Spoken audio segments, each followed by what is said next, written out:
মা, অনেক খিদে লাগছে, কিছু খেতে দাও। কি খেতে দিব বাপ? তোর বাবার 1 মাস হলো কোনো কাজ নাই। কেন মা, কি হয়েছে? বাবার কাজ নাই কেন? আমাদের যে বাজারের সাথে জমি আছে সেই জমিটা আরিফ তালুকদার কিনতে চায়। আমরা বিক্রি করব না, তাই আরিফ তালুকদার সকলকে মানা করে দিয়েছে যেন আমাদের কাজে যেন না নেই। আর আরিফ তালুকদারের কথা সবাই মেনে চলে, এই জন্য তোর বাবাকে কেউ কাজ দিচ্ছে না। আমাদের জমি আমরা বিক্রি করব না, উনি বলার কে? আর ওনাকে দেখে সবাই ভয় পায়, তার মানে এই না আমরাও ভয় পাবো? বাবা, ওরা অনেক খারাপ, ওদের সাথে আমরা লেগে পারবো না। তাই বলি কি, তোর বাপকে বলে জমিটা অধীর নামে লিখে দিতে। আমাদের জমি আমরা দেব না, দেখি কি করতে পারে। আসেন, আপনাদের আমার পরিচয় দেওয়া যাক। আমার নাম আবের, বাবা মায়ের একমাত্র সন্তান আমি।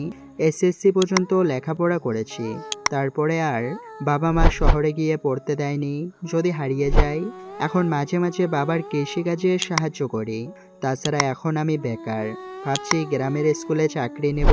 তখনই মা বলল, এভাবে চললে তো আর বাবাকে তোর কেউ খাস দিবে না। কিভাবে চলবে? না খেতে পেরে মারা যাব। কাল থেকে আমি গঞ্জে যাব, ওখানে কাজ করব, বাজার করে তবেই বাড়ি ফিরব। কথাগুলো বলে বাড়িতে থাকা চিড়ামুড়ি খেয়ে রাতটা কাটায়। পরের দিন সকালে উঠে আবির গঞ্জে চলে যায়। অনেক খোঁজাখুঁজির পর হোটেলে কাজ পায়। দেখো আবির, মন দিয়ে কাজ করবে, কাজে কখনো কামখেয়ালি করবে না। Okay sir. বিকালে বাড়ি যাওয়ার সময় আবির ম্যানেজারের কাছ থেকে কিছু টাকা নিয়ে বাজার করে বাড়ি যায়। গঞ্জে থেকে ফিরতে ফিরতে আবিরের অনেক রাত হয়ে যায়। বাসার সামনে এসে দেখে অনেক মানুষের ভিড়। সে বুঝতে পারছে না তাদের বাড়ির সামনে এত মানুষ কি করছে। মানুষের ভিড় ঠেলে সামনে গিয়ে দেখে তার বাবা মা তাদের বাড়ির বারান্দার সাথে ঝুলছে। আবির একটা চিৎকার দিয়ে জ্ঞান হারায়। জ্ঞান ফেরার পর সে তার বন্ধুর কোলে নিজেকে আবিষ্কার করে। সৌরভ, আমার সাথে কেন এরকম হলো বলবি? আমরা তো কারোর কোনো ক্ষতি করি নাই, তাহলে কেন আমাদের সাথে এরকম হলো? আরে বন্ধু, নিজেকে সামলা। দেখ, তোর অনেক বড় ভবিষ্যৎ পড়ে আছে, নিজেকে শক্ত করে দাঁড় কর। সৌরভের কথা শুনে আবির মনে জোর খুঁজে পায়। দাঁড়িয়ে দেখে তাদের বাড়িতে এখনো অনেক ভিড়। তার বাবা মাকে গাড়ি করে কোথায় যেন নিয়ে যাওয়া হচ্ছে। আঙ্কেল, আমার মা বাবাকে কোথায় নিয়ে যাচ্ছেন? প্লিজ নিয়ে যাইয়েন না। দেখো বাবা, আইনের কিছু নিয়ম কানুন থাকে, তার বাইরে আমরা যেতে পারি না। বুঝতে পারছোই তো ব্যাপারটা, তুমি আমাদের সাথে চলো। স্বাধীন পুলিশের সাথে চলে গেল। পরের দিন সকালে তার বাবা মাকে বাড়িতে এনে কবরস্থ করা হলো। আমি জানি মা বাবা তোমাদেরকে এরকম করেছে, কিন্তু আমি কিছুই বলতে পারছি না। একদিন আমি প্রতিশোধ নেব। দেখ, এই পর্যন্ত মা বাবার পোস্টমর্টম রিপোর্ট বের হয়নি। বের হলে জানতে পারবি তারা সুইসাইড অ্যাটেম্প করেছে নাকি কেউ হত্যা করেছে। আমি জানি এই কাজ আরিফ তালুকদার আর তার লোকেরা করেছে। কেন আরিফ তালুকদার তোদের সাথে এরকম করবে? আবির সৌরভকে সকল কথা খুলে বলল। এরপর কবরস্থান থেকে চলে এলো। চল আমাদের বাড়িতে চল। কেন তোদের বাড়িতে যাব? তুই তো কালকে থেকে না খাওয়া, চল কিছু খেয়ে নিবে, মা তোর জন্য রান্না করছে। না রে ভাই, আমার খিদা লাগে নাই, তুই যা, আমি বাড়িতে যাব। না, মা তোকে নিয়ে যেতে বলেছে। ওকে চল। এভাবেই কেটে গেল আরো 7 দিন। 7 দিন পর পোস্টমর্টম রিপোর্ট এলো, তার বাবা মা সুসাইড করেছে। এতদিন সৌরভের বাড়িতে ছিল আবির। বাড়ি এসে অপরিষ্কার দেখে। আবির আর সৌরভ ঘর পরিষ্কার করতে লাগলো। এমন সময় বাহির থেকে কেউ ডাক দিচ্ছে। আবির বেরিয়ে এলো। কে? আরে বাবা, বাহির হয়ে আসো, দেখো না কে এসেছে। আপনি এখানে কেন? কি দরকার? মা বাবাকে তো অল্প দিনে হারালে, নিজেও কি দুনিয়ায় মায়া ত্যাগ করতে চাও? আরিফ চৌধুরীর কথা শুনে আবিরের মাথায় রক্ত উঠে গেল, কিন্তু সৌরভ তাকে সামলে নিল। কি বলছেন চাচা এগুলা? শোনো, ওর বাবা আমাকে তো আমি মেরেছি, ওকে মারতে আর কতক্ষণ লাগবে? ইয়ং ছেলে, অল্প বয়সে দুনিয়ায় মায়া ত্যাগ করবে, ভালো লাগবে না। তাই বলি এই গ্রাম থেকে চলে যাও। আমি যাব না গ্রাম থেকে, দেখি আপনি কি করতে পারেন। যে জমির জন্য আমার বাবা মা জীবন দিয়েছে তা আমি জীবন দিয়ে রক্ষা করব। আপনি কি করে তাতে ক্লাব ঘর তৈরি করেন আমি দেখব। আরিফ তালুকদার আরো অনেকভাবে ভয় দেখিয়ে গেল। শোন, আমি বলি কি, ওরা তো অনেক প্রভাবশালী, ওদের সাথে আমরা পারবো না। ওনাকে দেখিয়ে গ্রামের সকলেই ভয় পায়। তুই গ্রাম থেকে চলে যা। আমি গ্রাম থেকে যাব না, দেখি উনি কি করে, এতে আমার জীবন যাক যাক। এদিকে আরিফ তালুকদার ভাবছে কি করে ওকে গ্রাম ছাড়া করা যায়। বাজারে এসে তারা বসে। আচ্ছা, ওকে তো এভাবে গ্রাম ছাড়া করতে পারছি না, তাহলে অন্যভাবে করা যাক। সোজা আঙ্গুলে ঘি না উঠলে আঙুল বাঁকাতে হয় যেভাবে। আরে বস, ওকে এভাবে ভয় দেখিয়ে লাভ আছে কি? শুধু একবার ওয়াটার দেন, ওকে একদম ওর বাবা মায়ের কাছে পাঠিয়ে দিয়ে আসি। এখন আরিফ তালুকদার তার চামচাকে ঠাস ঠাস করে চড় মারে। আরে শালা, কোন জায়গায় কোন কথা বলতে হয় এটা জানিস না? Sorry boss. এতদিন ধরে আমার সাথে রয়েছিস তোরা, তোদের কি মাথায় এক ফোঁটা বুদ্ধি নেই? এক পরিবারে যখন 3 জন মরবে তখন তো সন্দেহ হবে। গ্রামবাসী তো এমনি আমার উপর ক্ষিপ্ত, তখন না জানি কি করে। টাকা দিয়ে তো পোস্টমর্টম রিপোর্ট উল্টে পাল্টে দিয়েছে, তখন কি করব? ও বস, আপনি তো জিনিয়াস, এত বুদ্ধি রাখেন কোথায়? কিছু বুদ্ধি আমাদের দিলেও তো পারেন। তোদের দেওয়া গেলে অনেক আগে দিতাম, তাহলে তো আর এরকম পাবলিক প্লেসে এসে এরকম কথা বলতে না। তাহলে বস কি করে এখন ওকে গ্রাম ছাড়া করা যায়? দেখছি কি করে ওকে গ্রাম ছাড়া করা যায়। আরিফ তালুকদার বাজার থেকে বাড়ি গিয়ে চিন্তা করতে থাকে কি করে ওকে গ্রাম ছাড়া করা যায়। এভাবে কেটে গেল আরো 7 দিন। বাড়িতে কেউ কি আছেন? কে আপনি? আপনাকে তো চিনতে পারলাম না। ও, আপনি চিনবেন না? আপনার মায়ের সাথে আমার অনেক ভালো সম্পর্ক ছিল। একটু পানি দেবেন আমাকে? অনেক পানি পিপাসা পেয়েছে। ওকে, এখানে একটু ওয়েট করেন, আমি আনতাছি পানি। আবির পানি আনতে যায়। ঘরের ভিতর অমনি পিছু পিছু মেয়েটাও চলে যায়। মেয়েটা ঘরে ঢুকে ভিতর থেকে দরজা আটকে দেয়। কি করছেন এগুলো? ভাইয়া ক্ষমা করবেন, অনেক বিপদে পড়ে এগুলো কাজ করছি। মেয়েটা কান্না করে বলল কথাগুলো। মেয়েটার কথা শেষ না হতে বাইরে থেকে অনেক মানুষের কোলাহল। মেয়েটা দৌড়ে গিয়ে দরজা খুলে বাইরে বের হলো। সকলের পানে কেঁদে কেঁদে বলতে লাগলো, আপনার ঠিক টাইমে এসেছেন। এই ছেলেটা আমার সর্বনাশ করতে চেয়েছিল। সবে অনেক খারাপ দৃষ্টিতে তাকিয়ে আছে আবির দিকে। অনেকে অনেক মন্তব্য করছে। ছেলেটা অনেক ভালো, কিন্তু এরকম করলো কেন? আরে ভাই, ওপরে ওপরে তো সবই ভালো দেখায়, ভেতরে যে বিষ। ভাই ঠিক বলেছেন। আর এর না বাবা মা কিছুদিন আগে মারা গেল, হয়তো এর কারণেই। এর আগেও এরকম একটা কাজ করতে গিয়ে ধরা পড়েছিল, তার জন্যই খোদাই ওর তার বাবা মা মারা গেল। এরকম কথা শুনে আবির অনেক ভেঙে পড়লো। ভাবলো আজ কতই না মিথ্যা অপবাদ শুনতে হচ্ছে। আমাকে বিশ্বাস করেন, আমাকে ফাঁসানো হচ্ছে। এই ইফতার আমাকে ফাঁসিয়েছে, কিন্তু কেউ আমার কথা শুনলো না। সবাই নানান ধরনের বাজে কথা বলছে আবিরকে নিয়ে। এই ছেলেটা উচিত শিক্ষা দেওয়া দরকার, যাতে এরকম কাজ করতে গেলে সবার আগে ভাবে। সবাই সম্মতি জানায় এর একটা ভালো বিচার হওয়া উচিত। আরিফ তালুকদার বলতে শুরু করলো, এই ছেলেটাকে আর গ্রামে রাখা যাবে না। হয়তো আপনার মেয়ের সাথে এরকম করতে পারে, ওকে গ্রাম ছাড়া করা হোক। আপনারা কি বলেন? আরিফ তালুকদারের কথায় সবাই সম্মতি জানায়। অবশেষে তাকে গ্রাম ছাড়া করা হয়। ঘর থেকে তার কয়েকটা কাগজপত্র আর কিছু জামা কাপড় নিয়ে বেরিয়ে যায় গ্রাম থেকে। আমি জানি তুই এরকম কাজ করতে পারিস না। তোকে চক্রান্ত করে আরিফ তালুকদার গ্রাম ছাড়া করলো। আর ভাই, আমার কাছে কিছু নাই যে তোকে দিব। এই নে 2000 টাকা, তোর কাজে লাগবে। এটার কি দরকার ছিল? আমি যে ভালো কোনো কাজ পেলে তোকেও নিয়ে যাব, তুইও তো বেকার। বলে হাঁটতে শুরু করলো বাস স্ট্যান্ডের দিকে। একটু পর পৌঁছে গেল বাস স্ট্যান্ডে।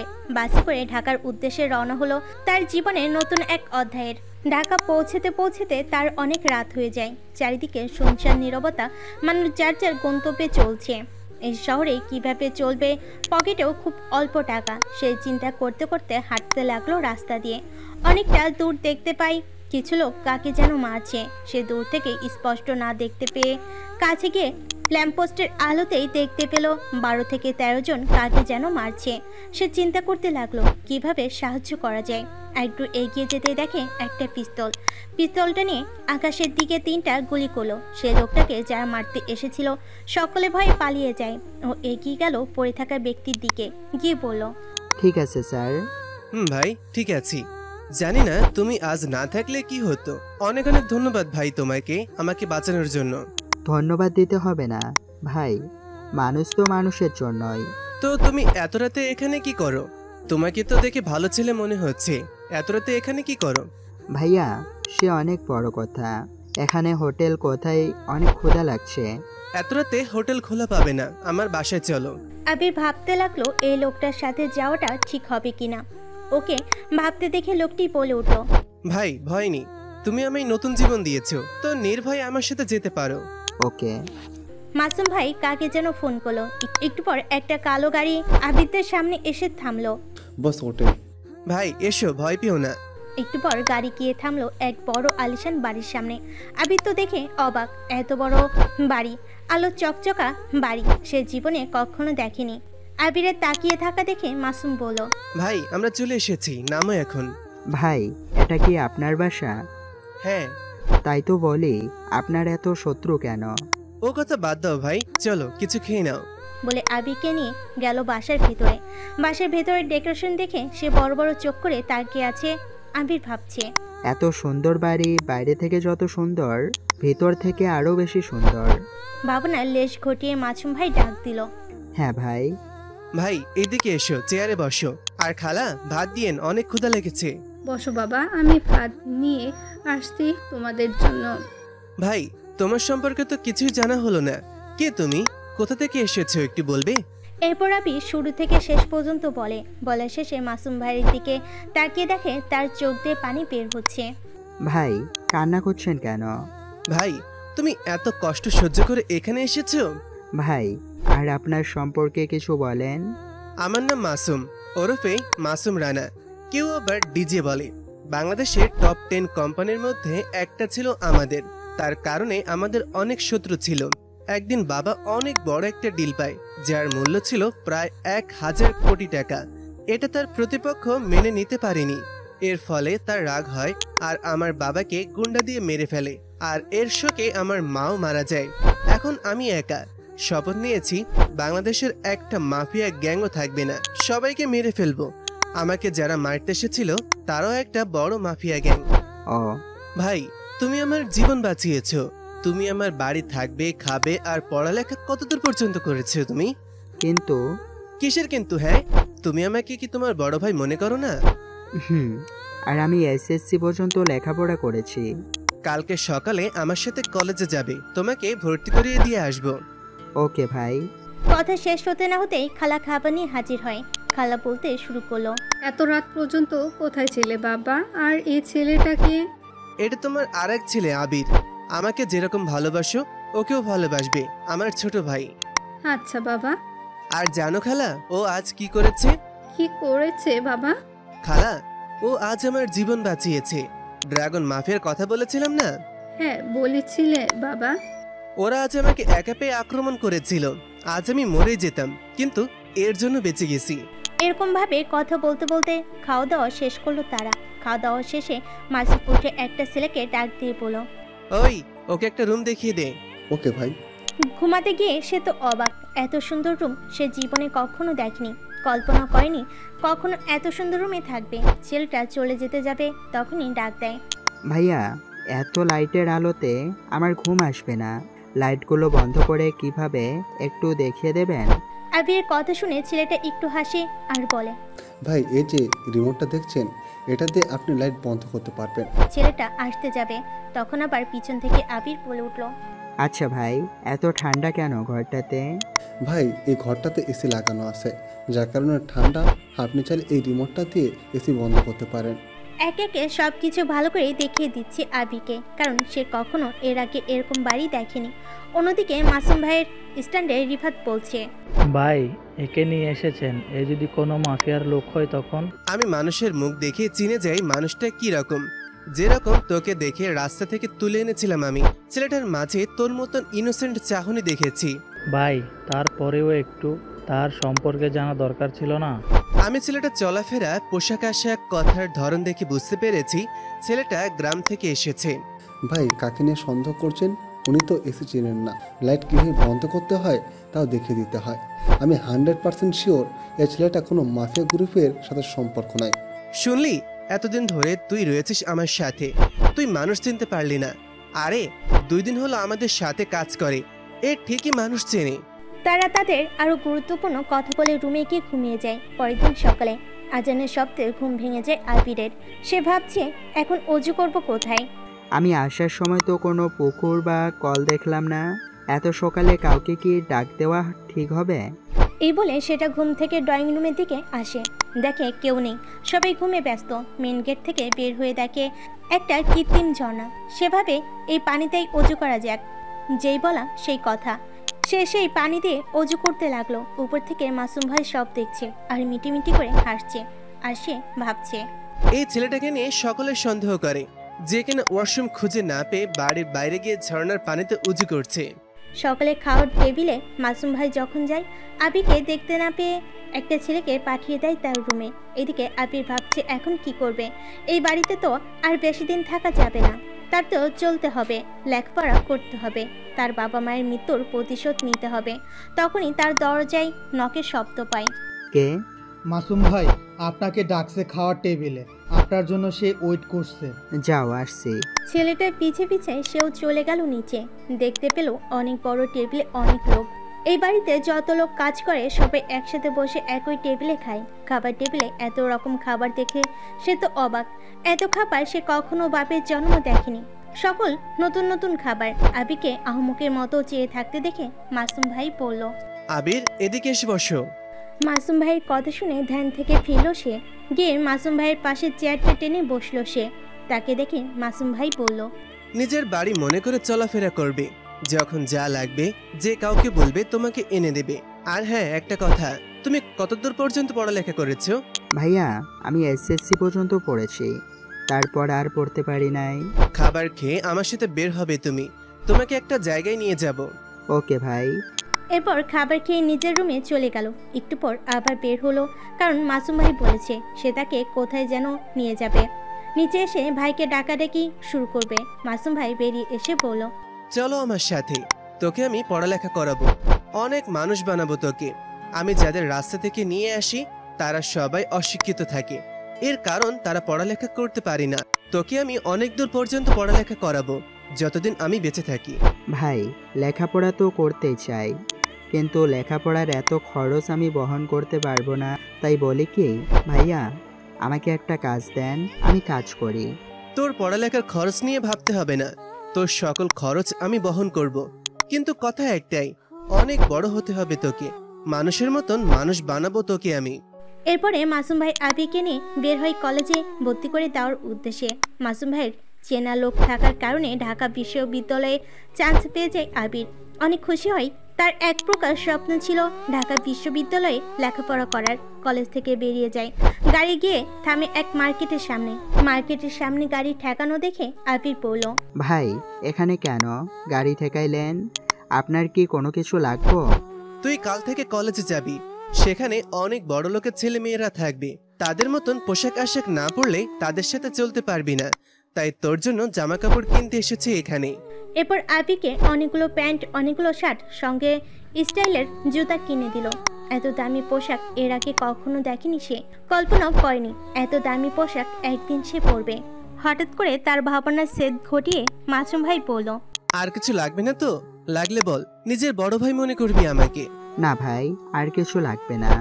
এরপর মাসুম ভাই আরো অনেকের জন্য অনেক পোশাক কিনে বাসায় চলে আসে। যাদের জন্য পোশাক কিনেছে তাদের ডাক দিয়ে সকলকে হাতে ব্যাগ ধরিয়ে দেয়। আপনারা হয়তো অবাক হতে পারেন, একজন কোটিপতির ছেলে কেন গরিব মানুষদের এত ভালোবাসে। মাসুম ভাইয়ের বয়স যখন 5 বছর, তখন তার বাবা মা মারা যায়। তখন তাকে লালন পালন করত তাদের বাড়ির চাকরানি। তার চাচা চাচি ছিল, কখনো তার দিকে ফিরেও তাকায়নি। তার বাবা মা মৃত্যুবরণ করার আগে তার নামে সকল জমি জমা লিখে দিয়ে গিয়েছিল। যখন মাসুম ভাইয়ের বয়স হবে 18 বছর, তখন সে জমিগুলো তার নামে হয়ে যাবে। তার যখন বয়স 18 বছর, সে তার জমির অধিকার চায় এবং চাচা চাচি দিতে বাধা হয়। আইনের আশ্রয় নিয়ে তার সম্পত্তি সে ফিরে পায়। সেই থেকে মাসুম ভাই বড়লোকদের অনেক ঘৃণা করে। সবসময় গরিব দুঃখীদের সাথে সময় কাটাতে তার ভালো লাগে। বর্তমান কিরে, কি ভাবছিস? গাড়ি থেকে নাম, আর সকলকে মিষ্টিমুখ করা। তুই ঢাকা বিশ্ববিদ্যালয়ে চান্স পেয়েছিস। ওকে ভাই। এরপর সকলকে মিষ্টিমুখ করে। সকলে শুনে অনেক খুশি হয়। এভাবে কেটে যায় রাতটি। পরের দিন সকালে, কিরে, তাড়াতাড়ি খাওয়া দাওয়া কর, আজকে তোর কলেজের প্রথম দিন। আজকে যদি লেট হয় তাহলে কেমন হয় বলতো? এরপর খাওয়া দাওয়া শেষ করে রেডি হয়ে মাসুম ভাইয়ের সাথে কলেজে চলে যায়। দেখে শুনে থাকবি, আর কেউ কিছু বললে আমার নাম বলবি, বলবি মাসুম ভাই আমার বড় ভাই, তাই তোকে আর কেউ ডিস্টার্ব করবে না। আচ্ছা ভাই, সাবধানে থাকবো। আপনি সাবধানে যাইয়েন। কলেজের মেন গেটের ভিতর দিয়ে ঢুকে গেল সে, কিন্তু কোনো কিছু খুঁজে পাচ্ছে না। কাউকে জিজ্ঞেস করবে তাও সেরকম কাউকে চোখে পড়ছে না। তার কলেজের ভিতরে গেলেই দেখতে পেল অনেক মানুষের ভিড়। তাদের থেকে ভিতরে ঢুকে দেখে একটা মেয়ে একটা ছেলেকে অনেক মারছে। ছেলেটার নাক মুখ দিয়ে রক্ত বের হচ্ছে। মেয়েটা মারার শেষ করে সকলের উদ্দেশ্যে বলল, এ যেভাবেই আছে এই অবস্থায় যেন থাকে। কলেজ শেষে এসে আমি এখানেই দেখি ওকে। ওকে কেউ ওর গায়ে হাত দিবি না, শালার উচিত শিক্ষা দিতে হবে। পানি পর্যন্ত চাইলে কেউ দিবি না ওকে। কেউ যদি আমার কথার বাইরে যাস তাহলে কিভাবে বুঝতে তো পারছিস, তবে কেয়ারফুল, ওকে? মেয়েটার কথা শুনে অনেকটাই অবাক হলো আবির। ও ভাবছে, ছেলেটা এরকম কি করেছে যে তাকে এত মারতে হবে? ছেলেটা যদি মারা যায় তাহলে কি হবে? এই রৌদ্র অবস্থায় আর এত রক্ত বের হলে এই ছেলেটা তো আর 1 ঘন্টার ভেতরে মারা যাবে। কথাগুলো ভাবতে ভাবতে আবির দেখতে পেল তার আশপাশে কেউ নেই, যে যার মতো ক্লাসে চলে গেছে। আবির সে ভাবছে, কি করা যায়? ছেলেটাকে তো বাঁচাতে হবে। এভাবে আমার চোখের সামনে একজন মারা যাবে, আমি চোখ বন্ধ করে সবগুলা দেখব। যা হবে পরে ভাবা যাবে, আগে ছেলেটাকে বাঁচিয়ে নেই তো। এরপর কলেজের বাইরে থেকে একটা রিক্সা ডেকে নিয়ে আসে। রিক্সাতে ছেলেটাকে তুলে হাসপাতালে নিয়ে যায়। অন্যদিকে এত বছর হয়ে গেল আমার বলা কথা নড়চড় হয় না। আজ কোন শালা ওই ছেলেটাকে এখান থেকে তুলে নিয়ে গেছে, তাকে আমি ওর মতো অবস্থা করব। তোরা খোঁজ নিয়ে বের কর কে এসেছিল এত জনদরদি। রিক্সাওয়ালা চাচা একটি হাসপাতালের সামনে গাড়ি দাঁড় করালো আর বলতে লাগলো, বাবা এখানে নিয়ে যাও, এটা গরিবদের হাসপাতাল। এটার মালিক এই শহরের নামকরা জনদরদি, অনেকে গুন্ডা বলে মাসুমের ভাইরে। মাসুম ভাইয়ের কথা শুনে আবির অবাক হলো। চাচা বলছে কি? ওকে চাচা, নিয়ে যাও ভেতরে। এরপর ছেলেটাকে ভর্তি করে দেয়। তারপর অপারেশন চলে। অনেক স্থানে কেটে গেছে মায়ের কারণে। হয়তোবা আবির ছেলেটাকে না নিয়ে আসলে মারা যেত। আবির রিক্সাওয়ালা চাচার দিকে এগিয়ে গেল আর বলল, চাচা আমার কাছে টাকা নাই, আমি এই শহরে নতুন আর এখানকার কিছুই চিনি না, আর আমার কাছে টাকাও নেই যে আপনার গাড়ি ভাড়া দেব। প্লিজ ক্ষমা করেন। ক্ষমা কেন চাচ্ছ বাবা? মানুষ হয়ে মানুষের উপকার করাই তো আমাদের কর্তব্য। তুমি যে কাজটা করেছ অনেকে হয়তোবা অ্যাভয়েড করে। তুমি এই ছেলেটাকে তুলে না নিয়ে আসলে হয়তোবা মারা যেত সে। তোমাকে টাকা দিতে হবে না। ধন্যবাদ আঙ্কেল। আর আমি যতটুকু জানি এই হাসপাতালে কেউ যদি গরিব বলে দাবি করে বা টাকা নেয় বলে, তাহলে তাকে ফ্রি চিকিৎসা দেওয়া হয়। তোমারও টাকা লাগবে না। সত্যি আঙ্কেল? বাবা। আর তোমার যদি কোনো দরকার পড়ে তুমি ওই রুমটাতে গিয়ে বলবে, ওই রুমটাতে গরিবের বন্ধু আছে। তুমি গিয়ে দেখা করলে তোমার সমস্যার সমাধান হয়ে যাবে ইনশাআল্লাহ। একটু পর অপারেশন থিয়েটার থেকে একজন ডাক্তার বেরিয়ে এলো। ডাক্তারকে দেখে মনে হচ্ছে কোনো কিছু দরকার। আবি ডাক্তারের কাছে গেল আর জিজ্ঞেস করলো, ডাক্তার আঙ্কেল ছেলেটা কেমন আছে? ভালো আছে। কিন্তু কি আঙ্কেল? অনেক রক্ত পড়ে গেছে, 2 ব্যাগ রক্ত লাগবে। একটু তাড়াতাড়ি জোগাড় করো, না হলে রোগীর অবস্থা অবনতি হতে পারে। আঙ্কেল ছেলেটার কোন গ্রুপের ব্লাড লাগবে? এ পজিটিভ রক্ত লাগবে। আঙ্কেল আমার রক্তে এ পজিটিভ, আমার রক্ত নিন। দেখো বাবা, চাইলে তো আর রক্ত নেওয়া যায় না, কিছু পরীক্ষা করতে হয়। তুমি আসো আমার সাথে। এরপর আবি চলে গেল ডাক্তারের সাথে।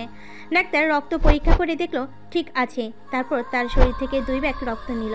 এরপর ডাক্তার বলল, বাবা তুমি ওঠো না, তোমার শরীর থেকে 2 ব্যাগ রক্ত নেওয়া হয়েছে, তোমার এখন অনেক ক্লান্ত লাগবে।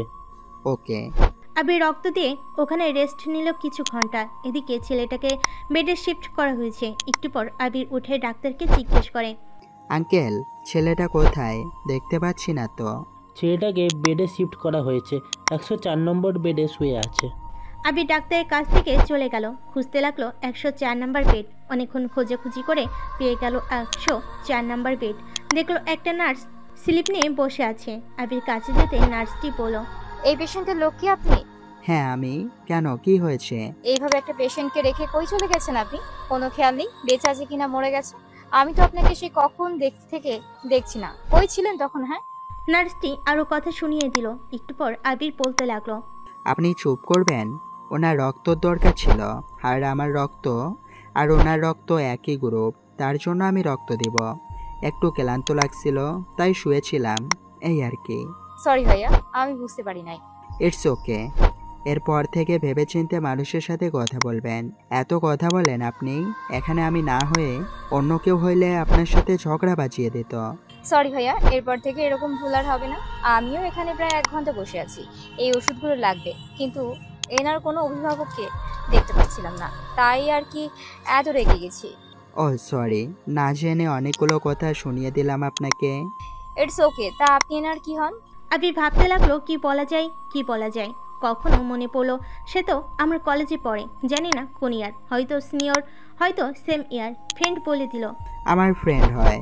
এই ওষুধগুলো নিয়ে আসুন, তাড়াতাড়ি এনাকে দিতে হবে, তা না হলে এনার অবস্থা আরো খারাপ হতে পারে। আমি এখানেই বসে আছি। নার্সের হাত থেকে কাগজটা নিয়ে বাইর হলো আবির। ভাবছে কি করবে এখন, তার কাছেও টাকা নেই, এই ওষুধগুলো অনেক টাকা লাগবে।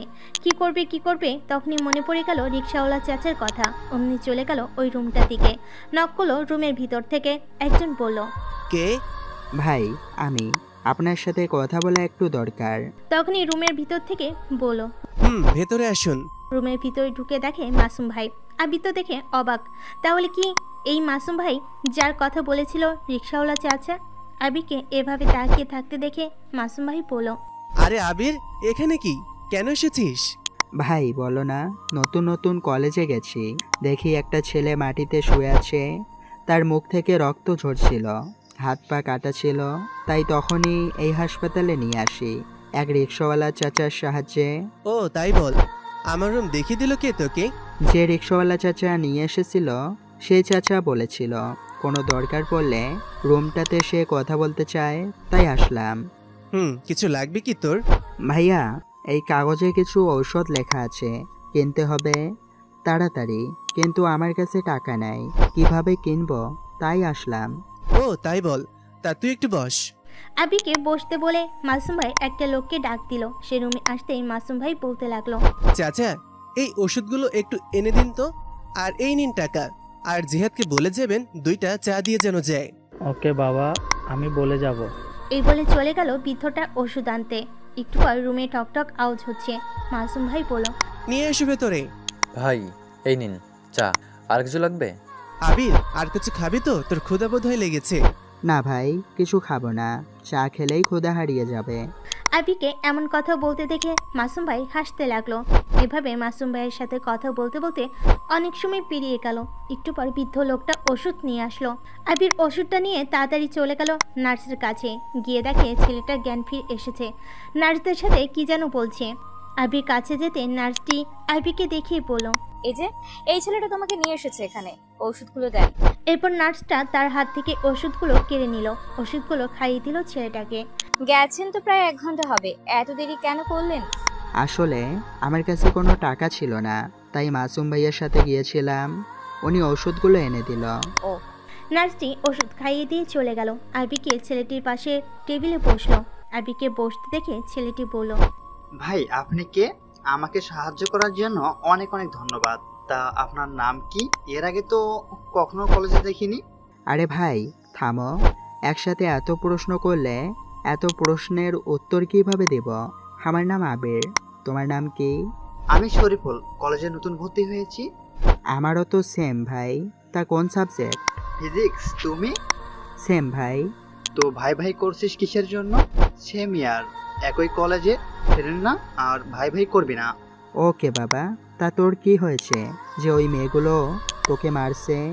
আর বলিস না, একজনকে দেখে অনেক ভালো লাগে, তাই তো চেয়েছিলাম, তাই ওই গুন্ডিয়া ফুটা দেখে ফেলেছিল, তখনই আমার কাছে এসে আমাকে মারা শুরু করে, আমাকে কিছু বলতে দিল না। ও তাই বল। এইভাবে কেটে গেল একটা দিন। মাসুম ভাই বাড়ি ফেরার সময় আবিকে ডাক দিল। সে বলল বাড়ি যাবে কিনা। না ভাই তুমি যাও, আমি এর কাছে আছি, কখন কি হয় কে জানে। কোনো কিছু দরকার পড়লে যে কোনো নার্স কিংবা ডাক্তারকে বলবি, আর আমার নাম নিবি মাসুম ভাইয়ের ছোট ভাই, কেমন? ওকে ভাই। আবির গেল না, বসে রইল শরীফুলের পাশে। কথা বলতে লাগলো। তখন শরীফুল বলল, ও তোর বিষয়ে কিছু বল। এরপর শুরু করলো আবিরের ভয়ঙ্কর অতীত। সকল কথা বলে শরীফুলের দিকে তাকালো, দেখলো তার চোখে জল। আবির দিকে তাকিয়ে বলল, শরীফুল তুই এত কষ্ট সহ্য করে এখানে এসেছিস, আমি থাকলে কি যে করতাম আল্লাহ জানে। মাসুম ভাই হাসপাতাল থেকে বের হয়ে গাড়িতে উঠবে, তখনই মনে পড়ে গেল ছেলেটাকে কিছুই খাওয়ানি, ওর কাছে টাকা নেই, যদি ক্ষুধা লাগে তখন কি করবে? ভাবতে ভাবতে গাড়ির ড্রাইভারকে টাকা দিল আর বলল, যাও ওই রেস্টুরেন্ট থেকে 2 প্যাকেট বিরিয়ানি নিয়ে এসে 104 নাম্বার বেডে দিয়ে আসো। ওকে ভাই, আপনি একটু ওয়েট করেন। এই বলে মাসুম ভাইয়ের কাছ থেকে টাকা নিয়ে রেস্টুরেন্ট থেকে বিরিয়ানি নিয়ে 104 নম্বর বেডে দিয়ে আসে আর বলে, এগুলো মাসুম ভাই পাঠিয়েছে। একটা লোকের কথা শুনে পিছনে ফিরল আবি, দেখতে পেল জিহাদকে। ও, আপনি দেন। এই বলে খাবারগুলো নিল আবি। জিহাদ নিচে নেমে গাড়ি নিয়ে বাড়ির উদ্দেশ্যে রওনা দিল। পরের দিন সকালে, ইনি তো এখন সুস্থ, দেখে বাসায় নিয়ে যেতে পারেন। নার্সের কথা শুনে আবির বলতে লাগলো, তোর বাসা কই? তাই তো জানা হলো না। ভার্সিটি থেকে মাত্র 5 মিনিটের পথ। ও চল তাহলে, তোকে তোর বাড়িতে নামিয়ে দিয়ে আমি বাড়ি যাব। এই বলে আবি শরীফুলকে নিয়ে হাসপাতাল থেকে বেরিয়ে গেল। শরীফুলকে তাদের বাড়িতে পৌঁছে দিতে যাবে, তখন শরীফুল বলল, আবির ভেতরে আয়, মা বাবার সাথে দেখা করে যাবি। আবি কিছু বলল না, ও শরীফুলের পিছে পিছে হাঁটতে লাগলো। শরীফুলরা অনেক টাকার মালিক, তাদের বাড়ি দেখে মনে হচ্ছে। আবি দেখলো ডাইনিং রুমে অনেক মানুষ। শরীফুলের বাবা মা তাদের বাড়ির কাজের লোকেরা। মেন গেটে শরীফুলকে দেখে ওর মা কাঁদতে কাঁদতে দৌড়ে এসে জড়িয়ে ধরলো আর বলতে লাগলো, বাবা তুই কই ছিলি? তোকে এতবার কল করেছি, ধরিস না কেন?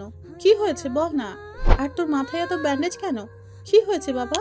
ভাবতে লাগলো কলেজের ঘটনা বলবে কিনা। চিন্তা করতে লাগলো সে।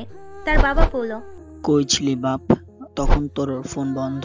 তোর কলেজে খোঁজ নিয়েছিলাম, তারা বলল একটা ছেলেকে ছুটি নামক একটা মেয়ে মেরেছে আর একটা ছেলে হাসপাতালে নিয়ে গেছে।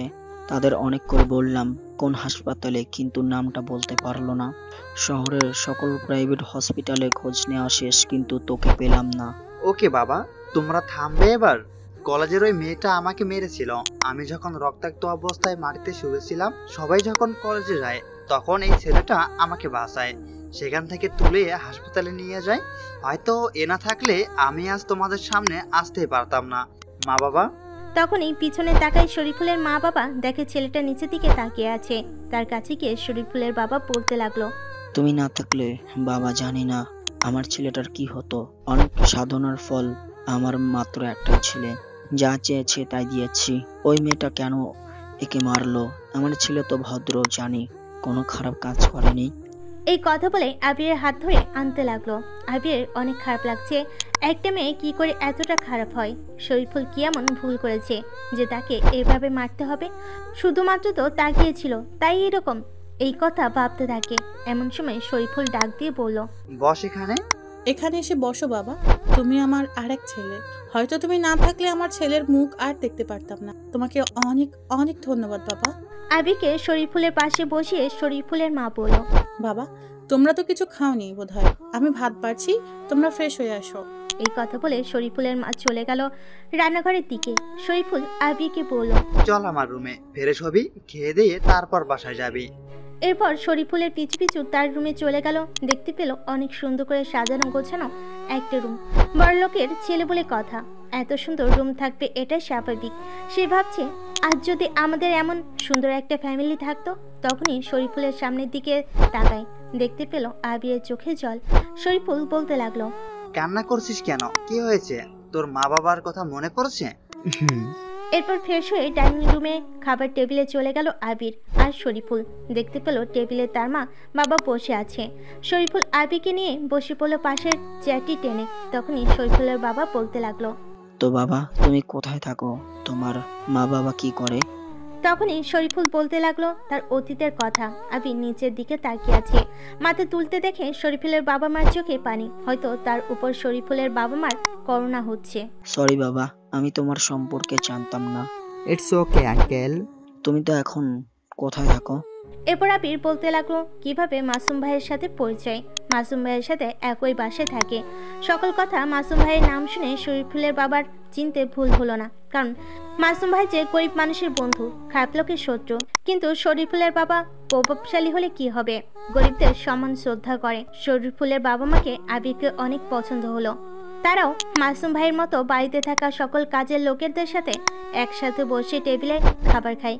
সেখান থেকে শরীফুলের বাবা মা ব্যতিক্রম না। খাওয়া দাওয়া শেষ করে আবির শরীফুলকে বলল, আমি তো কিছু চিনি না, নতুন এসেছি ঢাকায়। তুই তোদের বাসার রাস্তাটা দেখিয়ে দিয়েছিস বলে তোকে নিয়ে আসতে পেরেছি আমি। তো এখান থেকে মাসুম ভাইয়ের বাড়ির রাস্তাটা চিনি না, তুই একটু এগিয়ে দিয়ে আসবি? চল তোকে এগিয়ে দিয়ে আসি। শরীফুল, তোর ওই অবস্থা নিয়ে যেতে হবে না, আমি ড্রাইভারকে বলে দিচ্ছি, ড্রাইভার গিয়ে নামিয়ে দিয়ে আসবে। তুই যাস না বাবা, তুই তোর রুমে গিয়ে একটু রেস্ট নে। ওকে বাবা। আর আবির, ড্রাইভার আঙ্কেল তোকে নামিয়ে দিয়ে আসবে। আর দেখতেই তো পারছিস আমার অবস্থা, এই শরীরে কিভাবে তোর সাথে যাব বল? আরে তোকে তো যেতে বলিনি আমার সাথে, আমি শুধু বললাম একটু এগিয়ে দিয়ে আসবি। নতুন তো তাই চিনি না, ব্যাপার না, কেউ তো যাচ্ছেই, তুই রুমে যা, রেস্ট নে। এরপর শরীফুল তার রুমে চলে গেল। ড্রাইভার আঙ্কেলের সাথে আবির চলে গেল। যাওয়ার সময় শরীফুলের বাবা মা অনেক ধন্যবাদ দিল আবিরকে। শরীফুলের বাসা থেকে 10 মিনিট পর গাড়ি থামলো মাসুম ভাইয়ের বাড়ির সামনে। আবির গাড়ি থেকে নেমে ভাইকে থ্যাংক ইউ জানিয়ে চলে গেল বাসার ভিতরে। যে দেখে মাসুম ভাই পত্রিকা হাতে নিয়ে বসে আছে বাড়ির সামনে ফাঁকা মাঠে।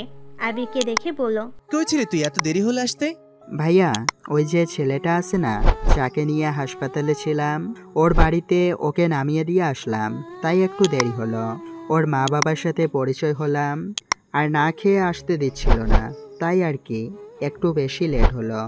ও, ফ্রেশ হয়ে আয়, কালকে তো আর ক্লাস করিস নাই, আজকে কলেজে যা। হ্যাঁ ভাইয়া, যাব, একটু ফ্রেশ হয়ে কলেজের উদ্দেশ্যে রওনা হব।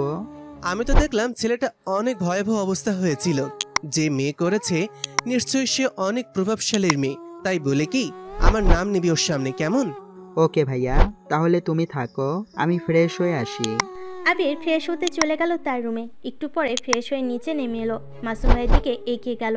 মাসুম ভাই ওকে দেখে বলল, আজ তুই আমার গাড়ি নিয়ে যা, যে কাজ করেছে এত দামি গাড়ি দেখলে নিশ্চয়ই ভয় পাবে।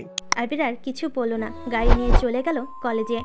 এত দামি গাড়ি এর আগে কখনো দেখেনি, তার ব্যতিক্রম হলো না সুইটিরও। সেও ভাবছে এত দামি গাড়ি করে কি এলো এই কলেজে। একমাত্র কোটিপতির মেয়ে হচ্ছে চুইটি, যার বাবা বাংলাদেশে টপস মালিকের ভিতরে 15 নম্বর কোম্পানিটা তাদের। তার জন্য এত অহংকার তার।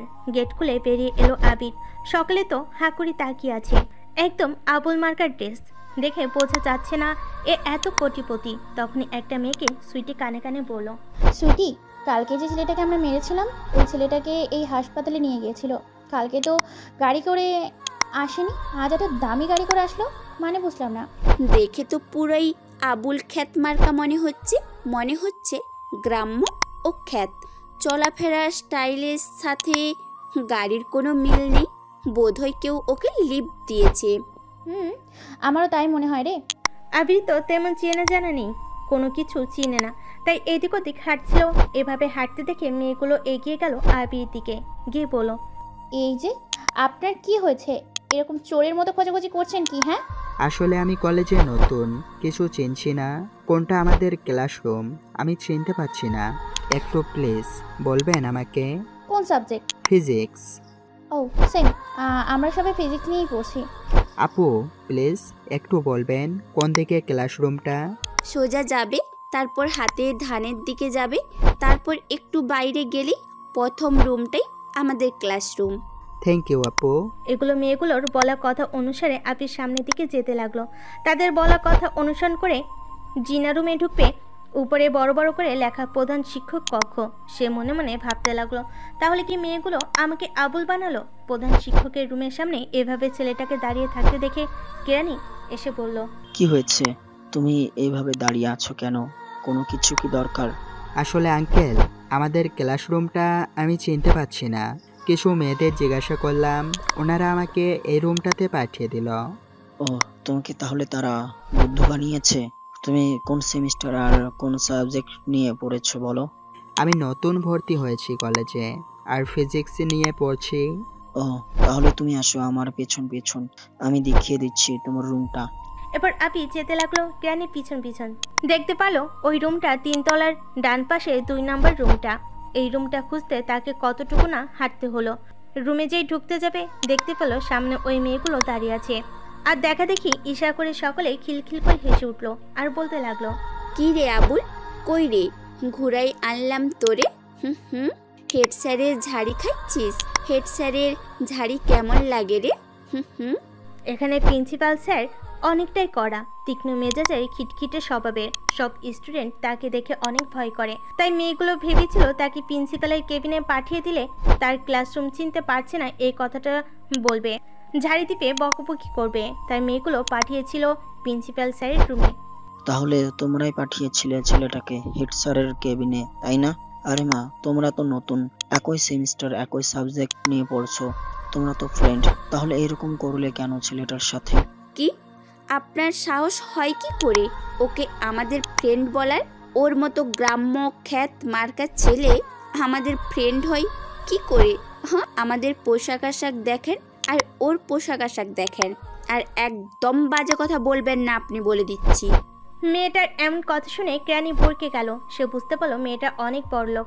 তার কথা বলা চালচলন দেখে বোঝা যায় তা। আরে মা, আমি ওভাবে বলিনি তো, বলেছিলাম তোমরা একসাথে লেখাপড়া করো।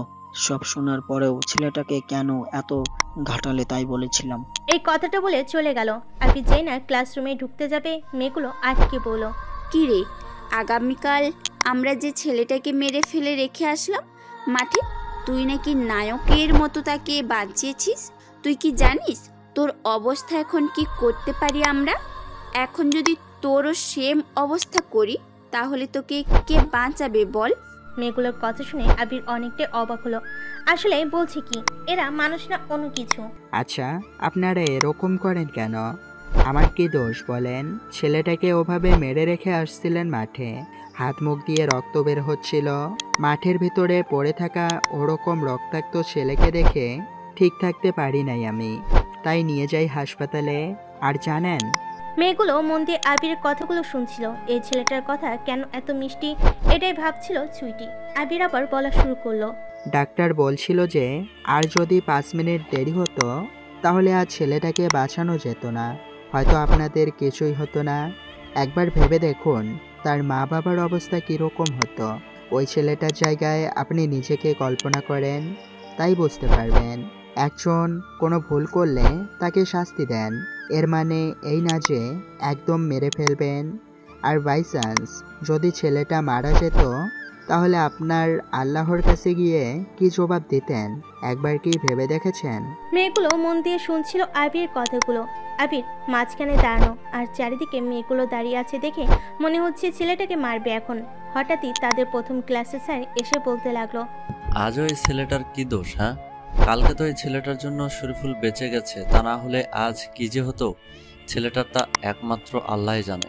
স্যার ভুল বুঝছেন, আপুরা আমাকে মারতে আসেনি, আমি ক্লাসরুম পাচ্ছিলাম না তাই দেখিয়ে দিচ্ছিল। তোমাকে আর বলতে হবে না, আমি জানি এই মেয়েগুলো কি করছে তোমার সাথে। এই মেয়েগুলোর জ্বালায় সকল ছেলেই অতিষ্ঠ। এরপর স্যার চলে গেল ক্লাসরুমে। তার পিছন পিছন আবির আর মেয়েগুলো চলে গেল ক্লাসরুমে। দেখতে দেখতে প্রথম ক্লাস শেষ হয়ে গেল। দ্বিতীয় ক্লাসে স্যার আসলো। স্যারটি ছিল অনেক ইয়াং এবং হাসি খুশি মেজাজে। স্যারটি এসে বলতে লাগলো, তোমার তো পরিচয় জানি না, ক্লাস শুরু হয়েছে অনেক আগে। আমার বিয়ে ছিল তাই ক্লাস নিতে আসতে পারিনি, তাই তোমাদের পরিচয় জানি না। আজ ক্লাস হবে না, সকলের পরিচয় পর্বটা আগে সেরে নেই। আগে মেয়েদের দিক থেকে শুরু করো। একে একে সকলে তাদের পরিচয় দিতে লাগলো। তখনই ওই গুন্ডি মেয়েটার পালা আসলো। মেয়েটা বলতে লাগলো, আমার নাম সুইটি, আমার বাবার নাম কুরবান। আমার বাবার কোম্পানি সুইটি টেক্সটাইল, যেটা বাংলাদেশের টপ 20-এর ভেতরে 15 নাম্বার স্থান দখল করে আছে। ওই কোম্পানিটা আমার বাবার। এভাবে আরো অনেকেই পরিচয় দিতে লাগলো। এক পর্যায়ে আবিরের পালা আসলো। মেয়েগুলো ভাবছে আসলে কি ছেলেটা অনেক ধনী পরিবারে, তা এখন জানা যাবে। তখনই আবির বলতে লাগলো, আমার নাম আবির শেখ, আমি সিরাজগঞ্জ জেলা থেকে এখানে পড়তে এসেছি। বাবা মা কেউ বেঁচে নেই, এখানে এক দুঃসম্পর্ক বড় ভাইয়ের সাথে থাকি। তখন মেয়েগুলো হাসতে লাগলো। মেয়েগুলোকে এইরকম হাসতে দেখে স্যার বলতে লাগলো, কি হয়েছে তোমাদের? হ্যাঁ, ছেলেটি অনেক গরিব বলে তোমরা হাসছো? একটা গরিব ছেলে এখানে পড়তে পারে, নিশ্চয়ই তার মাঝে অনেক ট্যালেন্ট আছে যা তোমাদের মাঝে নাই। আমি শিওর 100% এই ছেলেটা একদিন অনেক বড় কিছু হবে। স্যার এরকম কথা শুনে সবাই অবাক হয়ে চুপ করে রইল। অন্যদিকে সুইটি ভাবছে, স্যার তো ঠিকই বলো, ছেলেটা কত সহজ সরল, তাকে ভুল রুম দেখিয়ে দিলাম, তারপর আমাদের সাথে এসে কথা বলছে হাসি খুশি ভাবে।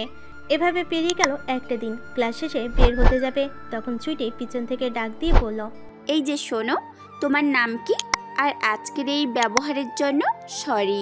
আমার নাম আবির, আর আপনাদের সরি বলতে হবে না। আমরা একই ক্লাসে পড়ি, ফ্রেন্ড। দুষ্টুমি তো চলে, এরকম আমি জানি। ছেলেটির এরকম কথা শুনে অবাকের শীর্ষ স্থানে পৌঁছে গেল মেয়েগুলোর সাথে কথা বলা শেষ করে আবির বাড়ির উদ্দেশ্যে রওনা দিল। মাসুম ভাই আসার সময় তার পকেটে জোর করে 1000 টাকা দিয়ে দিয়েছে। কোনো দরকার পড়লে খরচ করার কথা বলেছে।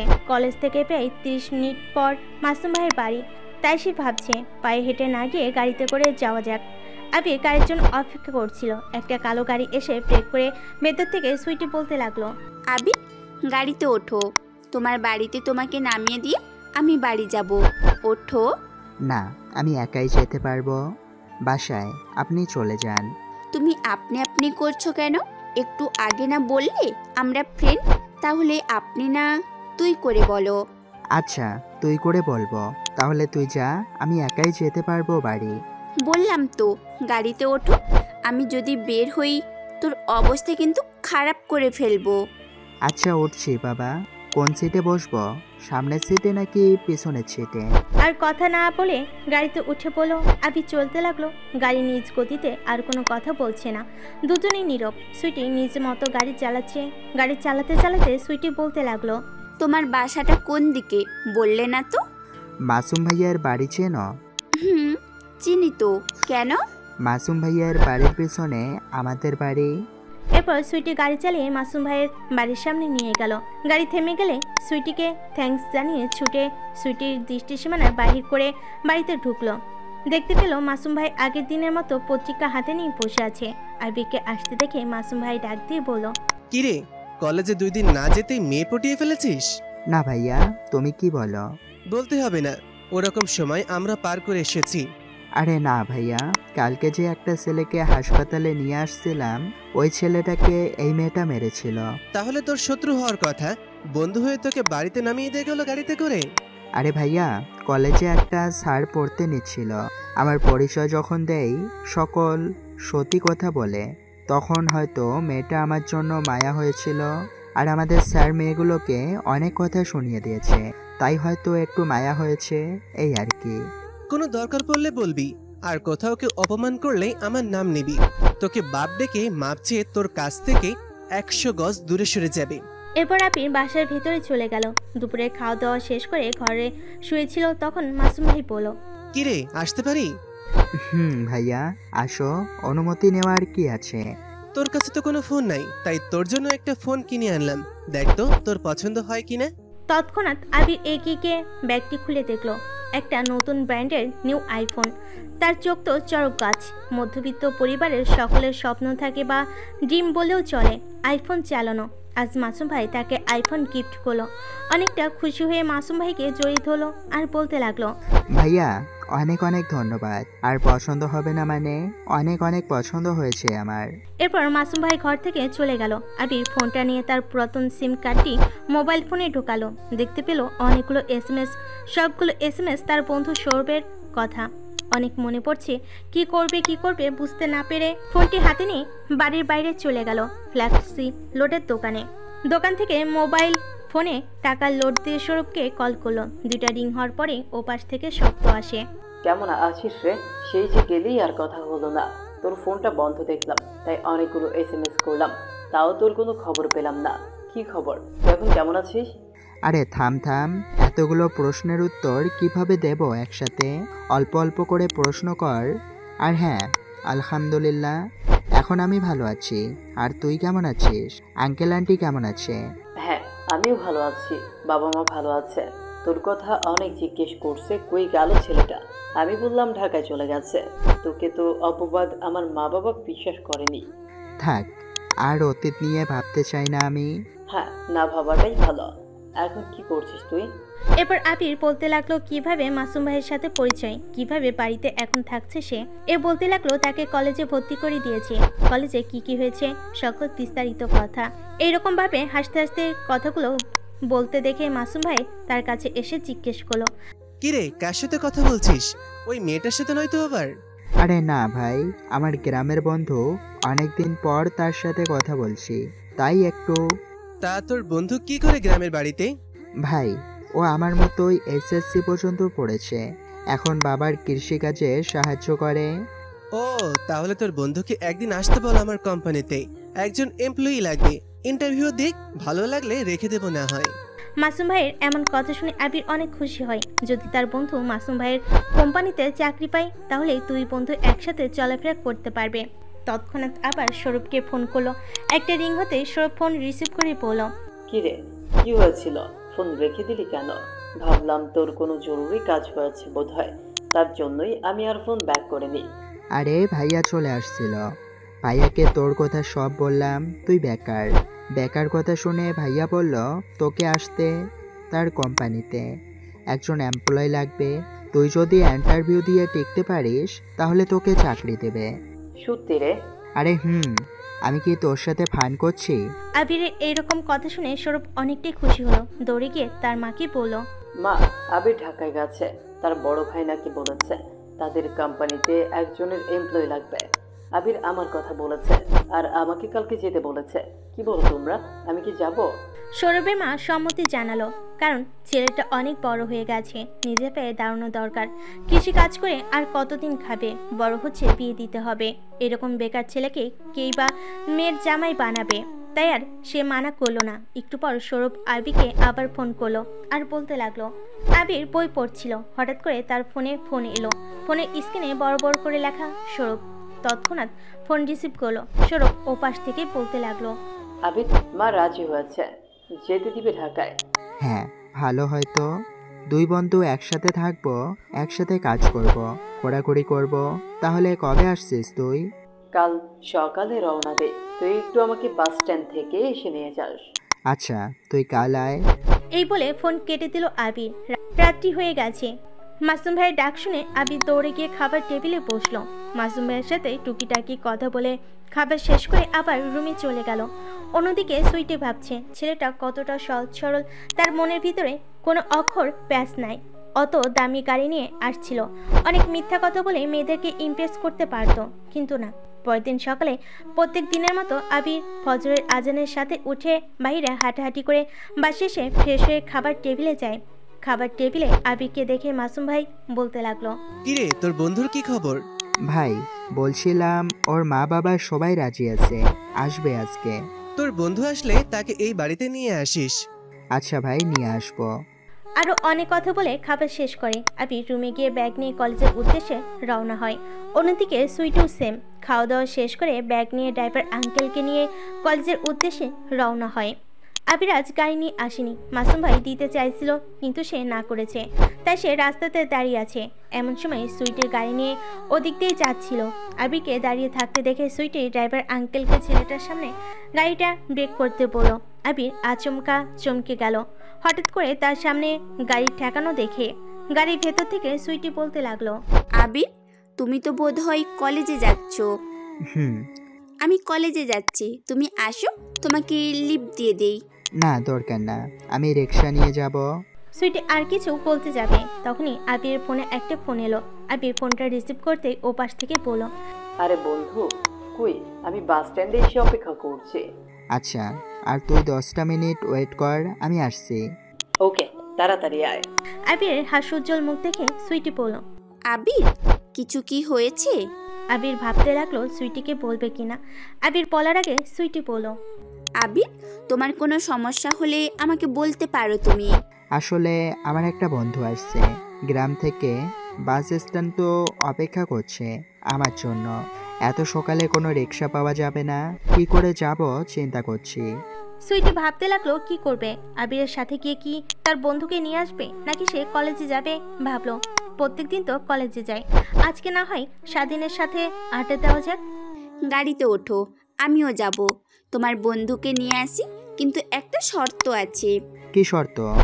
আজকে তোমার বন্ধু, তুমি আর আমি পুরো শহর ঘুরবো। যদি রাজি থাকো তাহলে আসো। ভাবতে লাগলো গ্রাম থেকে আসার পর শহরটা তো দেখা হয়নি, শুধুমাত্র বাস স্ট্যান্ড, শরীফুলের বাড়ি। আমি কলেজ ছাড়া তাছাড়া কিছু চিনি না। তাই সেও ভাবতে লাগলো আজকে তাহলে শহরটা ঘুরে দেখা যাক। আচ্ছা আমি রাজি আছি, চলো তুমি। এরপর আবির গিয়ে উঠলো সুইটির গাড়িতে।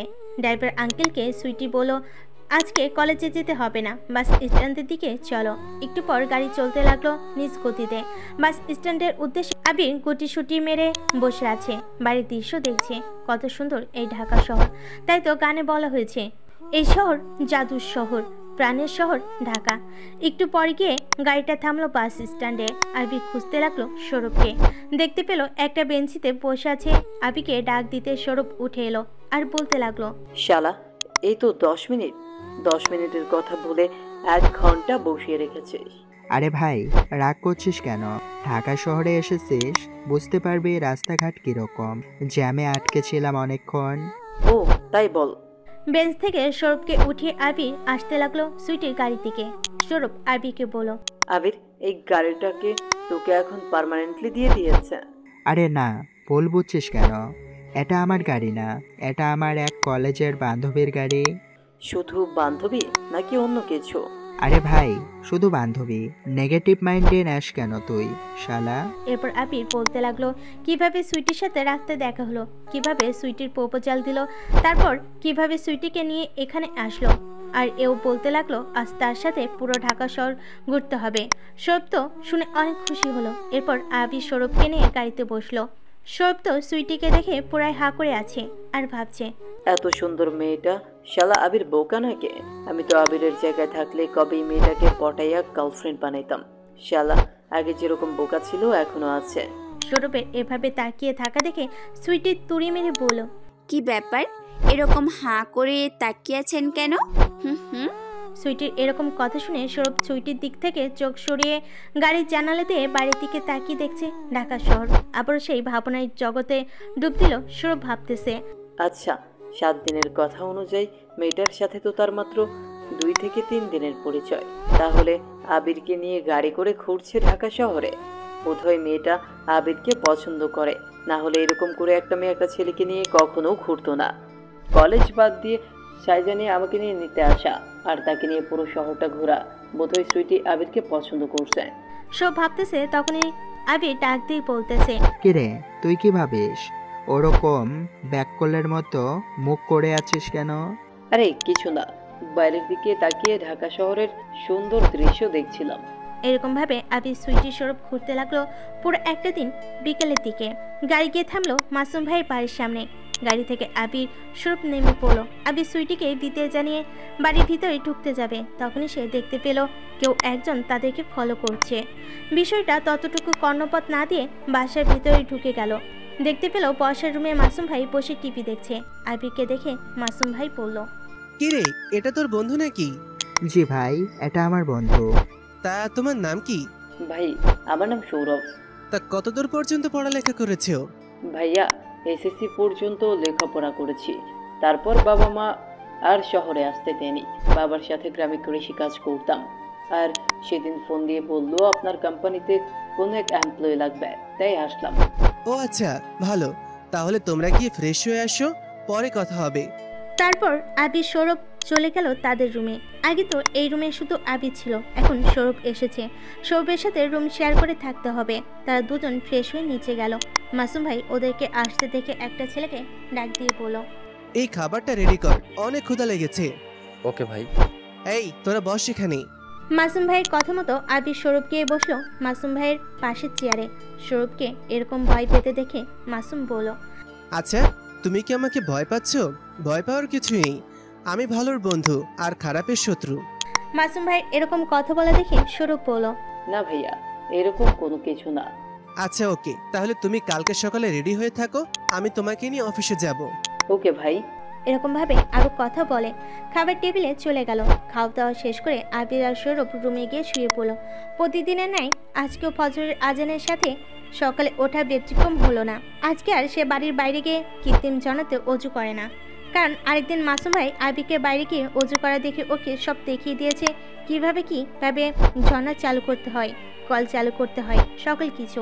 এরকম ভোলা ভালা ছেলেটাই মাসুম ভাই অনেক পছন্দ করে ফেলেছে।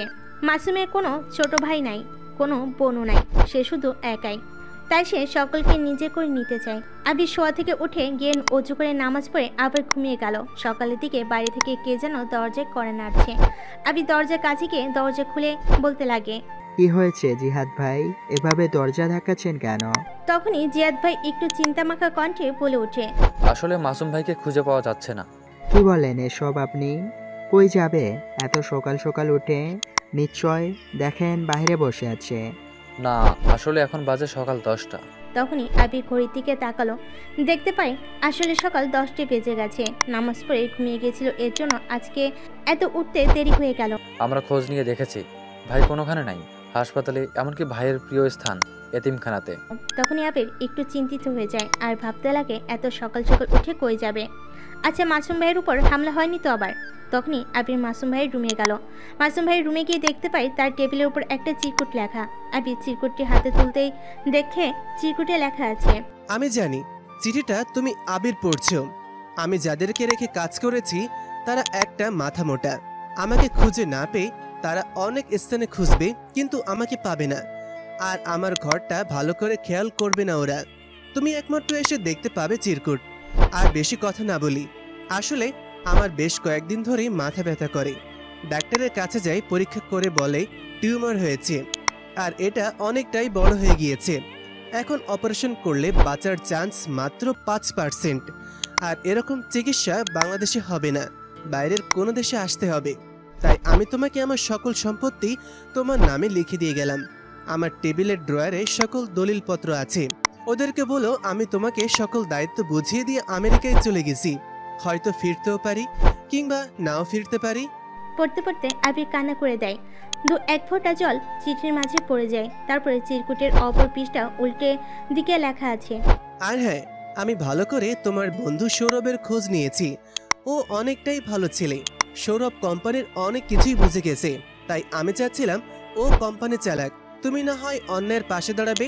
যেরকম আমি গরিব দুঃখী মানুষদেরকে সাহায্য করেছি, ঠিক সেরকম ভাবে সাহায্য করবে। তোমার কাছ থেকে এটাই আমি আশা করি। ইতি, তোমার প্রাণপ্রিয় ভাই মাসুম। তারপর পিছন থেকে তার নাম নিয়ে কে যেন ডেকে ওঠে। আবি চোখের জল মুছে পিছনে তাকাতে দেখতে পাই জিহাদ, যা তার দিকে এগিয়ে আসে বলতে লাগে, আচ্ছা, তুমি কি কোনো খোঁজ পেয়েছো ভাই কোথায় গেছে? আর তুমি কি কিছু জানো? তখন আবি চিন্তিত ভাব নিয়ে জিহাদকে উদ্দেশ্য করে বলতে লাগে, হ্যাঁ, মাসুম ভাই কোম্পানির কাজে আমেরিকায় গিয়েছে। আসতে অনেক দিন লাগবে, প্রায় 7-8 বছর। জিহাদ একটু চমকে যায়। আমেরিকায় এত বছর পর আবার কি কাজ আছে মাসুম ভাইয়ের? আমাদের কাছে একটুও বললো না। তখন আবিকে উদ্দেশ্য করে প্রশ্ন ছুড়ে মারে আর বলতে লাগে, মাসুম ভাই তো আমাদেরকে কিছুই বলে যায়নি। আর আমেরিকায় ভাইয়ের কি কাজ এরকম? আসতে 7-8 বছর সময় লাগবে। তখন আবির চমকে যায়। কি বলবে উত্তর খুঁজে না পেয়ে আবির বলতে লাগে, আসলে মাসুম ভাই আমাকে তো তেমন কিছু বলে যায়নি, শুধু মোবাইলে ইমেল করে বলে গেছে যে তার আসতে 7 থেকে 8 বছর সময় লাগবে, আর সে আমেরিকায় যাচ্ছে। জিয়াদ চিন্তা করতে লাগে, মাসুম ভাইয়ের এত বড় সাম্রাজ্য কে দেখবে? তখন সমিনী আবিকে উদ্দেশ্য করে জিয়াদ চিন্তিত কণ্ঠে বলে ওঠে, তাহলে মাসুম ভাইয়ের কোম্পানি আর গ্যাং দেখাশোনা করবে কে? যদি অন্য গ্যাং জানতে পারে মাসুম ভাই আমেরিকা চলে গেছে আর আমাদের সাথে কোনো কন্ট্যাক্ট নাই, তাহলে তারা তো আমাদের উপর আক্রমণ করবে। তখন আবি চিন্তিত কণ্ঠে বলে ওঠে, তাহলে মাসুম ভাই আমাকে এও বলে গেছে যে মাসুম ভাইয়ের কোম্পানিটা সৌরভ দেখাশোনা করবে, আর মাসুম ভাইয়ের গ্যাং আমি দেখাশোনা করব। তখন জিয়াদ একটু আনন্দ মিশ্রিত কণ্ঠে সেখান থেকে চলে যায় আর মাসুম ভাইয়ের গ্যাংয়ের সকল ছেলেকে একত্র করে বাড়ির সামনে ওঠানে দাঁড় করায়। আর সকলের উদ্দেশ্যে জিহাদ বলে ওঠে, তোমরা হয়তো বা জানো জিহাদ ভাইকে খুঁজে পাওয়া যাচ্ছে না। জিহাদ ভাই তার এক দরকারি আমেরিকায় চলে গেছে। মাসুম ভাইয়ের আসতে অনেকদিন সময় লাগবে, ততদিন মাসুম ভাইয়ের গ্যাংস্টার দেখাশোনা করবে আবির। সকলের কথা শুনে অবাক হলো। তারা আবিকে ভালো করে চিনে। আবিকে তাদের নতুন বস হিসেবে পেয়ে অনেকেই খুশি হয়। অন্যদিকে সৌরভ অনেকটাই খুশি হয় যে তাকে এত বড় কোম্পানির দায়িত্ব দেওয়া হয়েছে শুনে। অন্যদিকে আবিরের মনে বিন্দুমাত্র আনন্দ নেই এত সম্পত্তি পেয়ে, কারণ মাসুম ভাইয়ের বাঁচার চান্স মাত্র 5%। জানে না সে বেঁচে বাংলাদেশে ফিরবে কিনা। এভাবে কেটে গেল আরও 10টা দিন।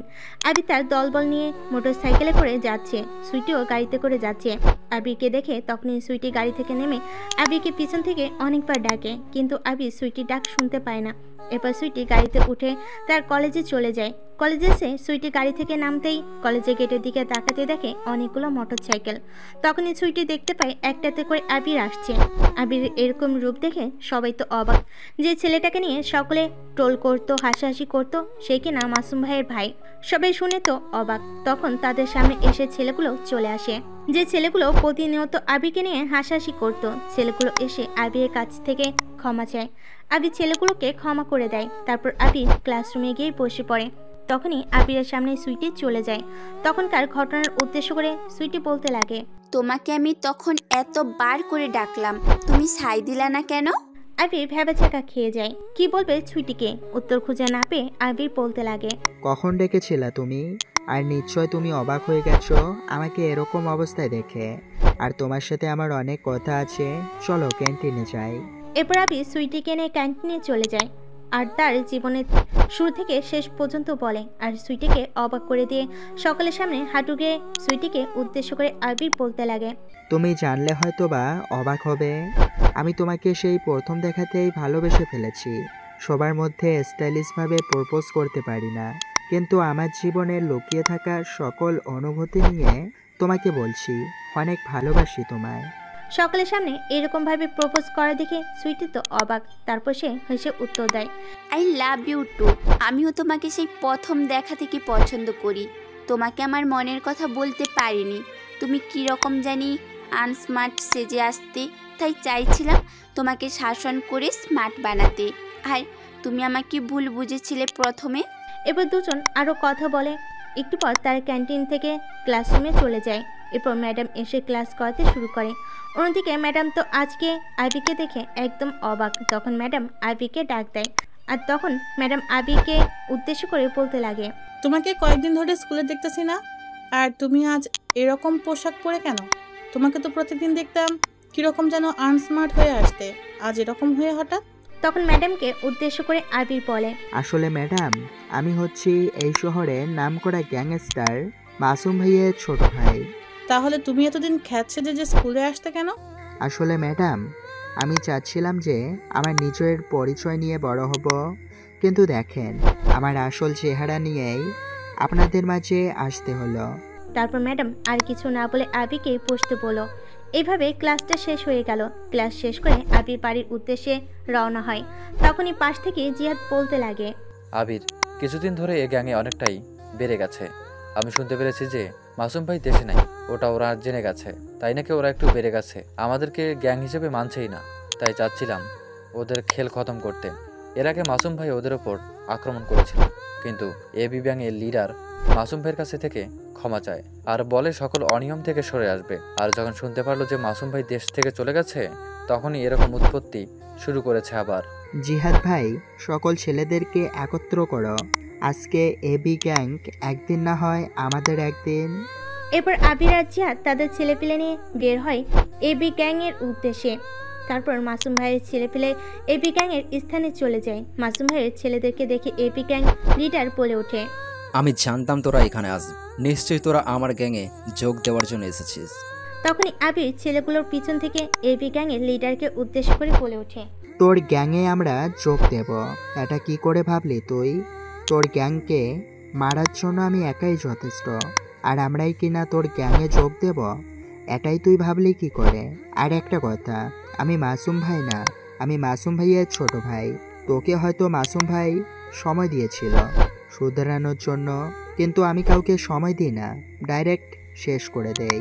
ছেলেগুলোর মধ্যে কি এরকম কথা শুনে এবি গ্যাংয়ের লিডার হাসতে লাগে আর ছেলেগুলোকে উদ্দেশ্য করে বলতে লাগে, আমি তো অনেক ভয় পেয়ে গেলাম রে তোর কথা শুনে।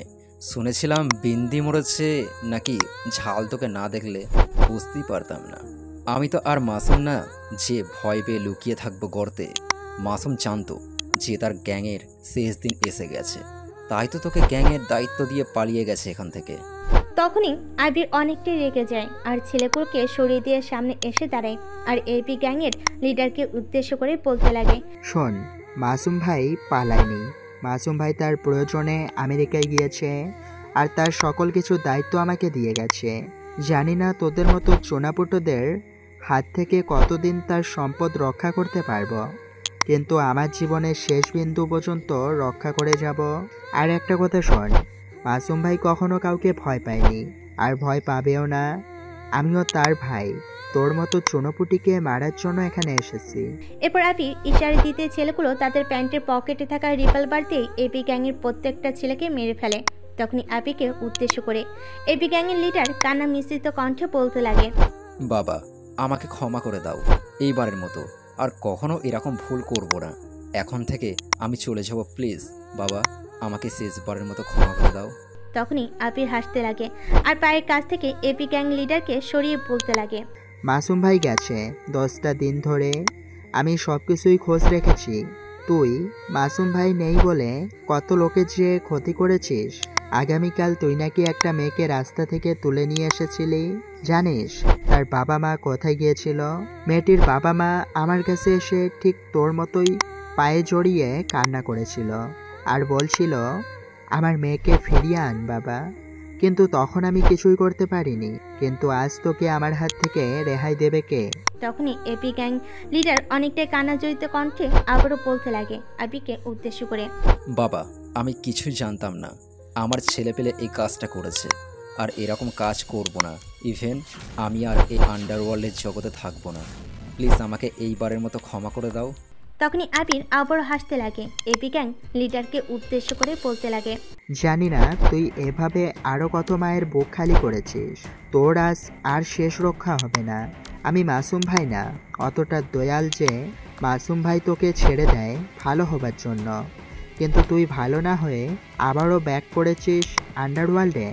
তোর আজকে শেষ দিন। কথাগুলো বলতে দেরি হলেও গুলি করতে দেরি হয় না। এবি গ্যাংয়ের মাথার এপার ওপার করে দেয়। তখনই চারিদিকে নিস্তব্ধতা নেমে আসে। কিছুক্ষণ পর আবিরও কান্না করতে করতে মাটিতে বসে পড়ে। কিছুক্ষণ পর জিয়াদ কাছে এসে তার ঘাড়ে হাত দেয় আর বলতে লাগে, জানি তোমার অনেক খারাপ লাগছে, আমারও খারাপ লেগেছিল। প্রথম যাকে গুলি করে মেরেছিলাম, এদের মারলে আমাদের কোনো গুনাহ হবে না, আরও সওয়াব হবে। হাদিসে বর্ণিত আছে যে 3 ধরনের মানুষকে খুন করা হালাল। 1, যে কিনা মানুষ মেরেছে। দ্বিতীয়ত, আল্লাহর কাছে তওবা যায়নি, তখন তাকে খুন করলে কোনো গুনাহ হয় না। এটা তো তুমি নিশ্চয়ই জানো। এরপর আবির সেখানে বসে না থেকে উঠে গাড়ি নিয়ে বাসায় চলে আসে। তারপর তার রুমে গিয়ে ফ্রেশ হয়ে নেয়। ফ্রেশ হয়ে বের হতে তার ফোনে কে জানি ফোন করে। ফোনটা হাতে নিতে দেখে সুইটি নাম লেখা। ফোন রিসিভ করতে ও পাশ থেকে সুইটি বলতে লাগে, আজকে তুমি কলেজে আসলে না কেন? জানো তোমার জন্য কতক্ষণ অপেক্ষা করেছিলাম আমি। এরপর সুইটিকে উদ্দেশ্য করে আবির বলতে লাগে, আজকে এক জায়গায় গিয়েছিলাম, তার কারণে আজকে কলেজে আসতে পারিনি। কালকে কলেজে যাব ইনশাআল্লাহ। সুইটিকে আসল কথা বলল না আবির, কারণ তাকে যদি ঘৃণা করে এরকম কাজের জন্য বা তাকে যদি ফিরে আসতে বলে তার নতুন জীবনে, তখন কি হবে এসব ভাবছিল আবির। তখনই জিয়াদ ভাই তার কাছে আসে আর আবিকে উদ্দেশ্য করে বলে, খাবে চলো, খাবার টেবিলে তোমার জন্য সবাই অপেক্ষা করছে। তারপর আবির তার রুম থেকে খাবার টেবিলে চলে যায়। খাবার টেবিলে গিয়ে দেখতে পায় সৌরভ মনমরা হয়ে বসে আছে। তখনই আবির সৌরভকে উদ্দেশ্য করে বলতে লাগে, কি হয়েছে তোর, এরকম মনমরা হয়ে বসে আছিস কেন? তখনই আবির সৌরভকে উদ্দেশ্য করে বলতে লাগে, আসলে আমি যখন অফিসে ছিলাম তখন বাবা ফোন করেছিল আর আমাকে বলছে যে চেয়ারম্যানের ছেলেরা আমাদের বাড়ির পাশের ধানের জমিটা দখল করতে চাচ্ছে, তাই একটু মন খারাপ। তখন সৌরভ আবিরকে বলতে লাগে। তখন আবির অনেকটাই রেগে যায় আর সৌরভকে উদ্দেশ্য করে বলতে লাগে, আমার বেলায় আমার কিছু করার ছিল না বলে সব সহ্য করেছি, কিন্তু তোর বেলায় একদমই করব না। মিথ্যা অপবাদ দিয়ে আমাকে গ্রাম ছাড়া করেছিল চেয়ারম্যান, আমার মা বাবাকে মেরেছিল চেয়ারম্যান, এর প্রতিশোধ আমি নিবই। এরপর আবির কান্না করে দেয়। ওর মা বাবার কথা মনে পড়ে যেতে তখন জিয়াদ ওর কাঁধে হাত রেখে বলে, যা হবার তা তো হয়েই গেছে, এখন আর কান্না করে কোনো লাভ নেই, এর প্রতিশোধ আমরা নেব, চেয়ারম্যানকে আমরা পথে বসিয়ে দেব। এরপর খাওয়া দাওয়া শেষ করে যে যার রুমে চলে যায়। রুমে গিয়ে আবির শুয়ে পড়ে। অন্যদিকে সুইটি ভাবছে তার মা বাবাকে কি বলবে। তার তো এমনিতে গ্যাংস্টারদের পছন্দ করে না, আর সেখানে সুইটি কিনা ওর মনে মনে ভাবছে, আমি কিনা মন দিয়ে রেখেছি গ্যাংস্টারের ভাইকে। না, আবির মোটেও ওই রকম ছেলে না যেরকমটা আমি ভাবছি। একদম সহজ সরল একটা ছেলে, চেয়েছিল তো নিজের পরিচয় বড় হতে, কিন্তু আমরাই তো তাকে বড় হতেই দিলাম না। সুইটি এসব ভাবতে ভাবতে ঘুমিয়ে যায়। পরদিন সকালবেলা আবিরের ঘুম ভাঙে সুইটির ফোনে। পরপর সুইটি আবিরকে বলতে লাগে, আমার ফোন কলে কি তোমার ঘুম ভাঙলো নাকি? হুম।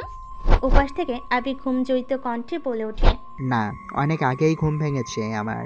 নামাজ পড়ে শুয়েছিলাম আর ঘুমিয়ে গেছি। তা তুমি তো আজ কলেজে যাবে, তাই না? তখনই সুইটি একটু অবাক হয়ে আবিরকে উদ্দেশ্য করে বলে ওঠে, আমি যাব মানে কি? তুমিও তো যাবে আমার সাথে কলেজে। আর কি বলছো? এখন নিশ্চয়ই তোমার ঘুম ভাঙেনি এখনো? আবির একটু হাসে আর সুইটিকে উদ্দেশ্য করে বলে ওঠে, না, আসলে আমার গ্রামের বাড়িতে যেতাম আজকে।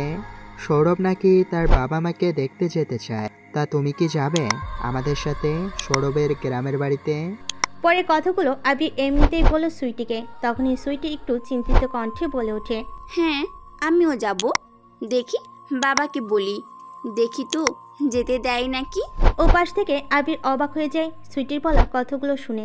পরক্ষণে নিজেকে সামলে নিয়ে বলে ওঠে, তোমার বাবাকে গিয়ে কি বলবে? তোমার বাবাকে বলবে যে তার মেয়ে হবু জামাইয়ের সাথে ঘুরতে যাবে। কথাগুলো বলে হেসে ওঠে আবির। অন্যদিকে সুইটি অনেকটা রেগে যায় আবিরের কথা শুনে। নিজেকে সামলে নিয়ে বলতে লাগে, আসলে আমি আমার বাবাকে বলবো যে আমার এক বান্ধবীর গ্রামে বাড়িতে যাব। গ্রাম আমার অনেক পছন্দের, তাই চাচ্ছিলাম তুমি যদি আমাকে নিয়ে যেতে তোমার সাথে। বলো না, নিয়ে যাবে? অন্যদিকে আবির ভেবা চেকা খেয়ে যায় সুইটির কথা শুনে। আবির নিজেকে সামলে নিয়ে বলে, তোমার বাবা যদি না যেতে দেয় তখন তুমি কি করবে? বাবা মা আমার উপরে কোনো কথা বলে না, আমার কথা মেনে চলে।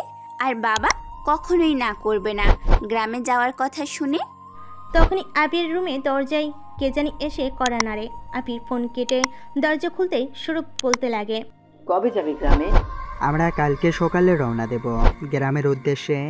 তুইও অফিসের সকলকে 2 দিন ছুটি জানিয়ে দে। এরপর সৌরভ আবিরকে উদ্দেশ্য করে বলে ওঠে, শোন, চেয়ারম্যানের সাথে বাবার যে গেঞ্জাম লেগেছে তা বোধহয় 2 দিনে সারা সম্ভব না। তাই চাচ্ছিলাম একটু বেশি দিন ধরে গ্রাম থেকে ঘুরে আসব। তাহলে ম্যানেজারকে সকল দায়িত্ব দে, আর আমার 7-8 দিন গ্রাম থেকে ঘুরে আসব। আর একটা কথা, আমাদের সাথে কিন্তু সুইটিও যাচ্ছে। সৌরভ চিনতে পারলো না সুইটিকে। তখনই আবিরকে প্রশ্ন ছুড়ে মারে সৌরভ। সৌরভ বলতে লাগে, সুইটিকে ওই যে তুই একদিন বলেছিলি তোকে অপমান করে ওই মেয়েটা? সেই মেয়েটাই। তাহলে ওর সাথে তোর বন্ধুত্ব হলো কিভাবে? কিছুদিন পর সুইটি আমার সাথে ভালো ব্যবহার করতে লাগে, তবে থেকেই আমরা ভালো বন্ধু হয়ে গেছি। তখনই সৌরভ একটু চিন্তিত মনে নিয়ে বলে ওঠে, শুধুমাত্র কি বন্ধুত্ব নাকি অন্য কিছু? তখন আবির হকচকিয়ে যায় সৌরভের এরকম কথা শুনে। আবির কিছুক্ষণ পর আবির সৌরভকে উদ্দেশ্য করে বলে ওঠে, আসলে আমি মেয়েটাকে প্রথম দেখাতেই ভালোবেসে ফেলেছিলাম, আর মেয়েটা আমাকে ভালোবেসে ফেলেছিল। সুইটি চেয়েছিল আমি যেন স্কুলে স্মার্ট হয়ে যাই, সেজন্যই আমার সাথে তখন খারাপ ব্যবহার করেছে। আর সুইটিও আমাকে অনেক ভালোবাসে, তা অনেক আগে থেকে আমাকে বলেছে। আমার আসল পরিচয় জানার আগে মুখ বুজে আবিরের সকল কথা শুনছিল সৌরভ। ও আচ্ছা, বুঝলাম। তাহলে তুই থাক, আমি একটু অফিসে যাই। কালকে থেকে তো আর অফিস যেতে পারবো না। অফিসের ম্যানেজারকে কাজ দেখিয়ে দিতে হবে। তারপর সৌরভ আবিরের কাছ থেকে চলে গেল। এভাবে কেটে যায় দিনটা। পরের দিন সকাল সৌরভ এসে আবিরকে ডাকতে লাগে। আবিরের দরজা খোলা দেখে সৌরভ বলতে লাগে, তাড়াতাড়ি করে ফ্রেশ হয়ে নে, আমরা খাওয়া দাওয়া শেষ করে রওনা দিব। আর সুইটিকেও বল। আবির ফ্রেশ হয়ে সুইটিকে ফোন করে। ওপাশ থেকে সুইটি ফোন রিসিভ করে বলতে লাগে, তুমি ফোন করলে শেষে? আমি ভাবতেছি তোমাকে এখন ফোন করব। তা তোমরা গ্রামে কবে যাবে?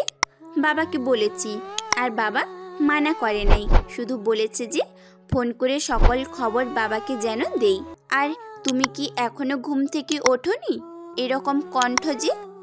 ওপাশ থেকে আবির হাসতে লাগে। এরকম হাসি শুনে সুইটি অবাক হয়ে বলতে লাগে, আমার কথা শুনে কি তোমার হাসি পাচ্ছে? এরকম করে হাসছো কেন? ওপাশ থেকে আবির বলতে লাগে, আরে আমরা খাওয়া দাওয়া করেই রওনা দেব। তোমাকে ফোন দিয়েছিলাম এই জন্য, আর তুমি রেডি হয়ে থাকো। তোমার বাড়ির সামনে থেকে আমি তোমাকে নিয়ে যাব।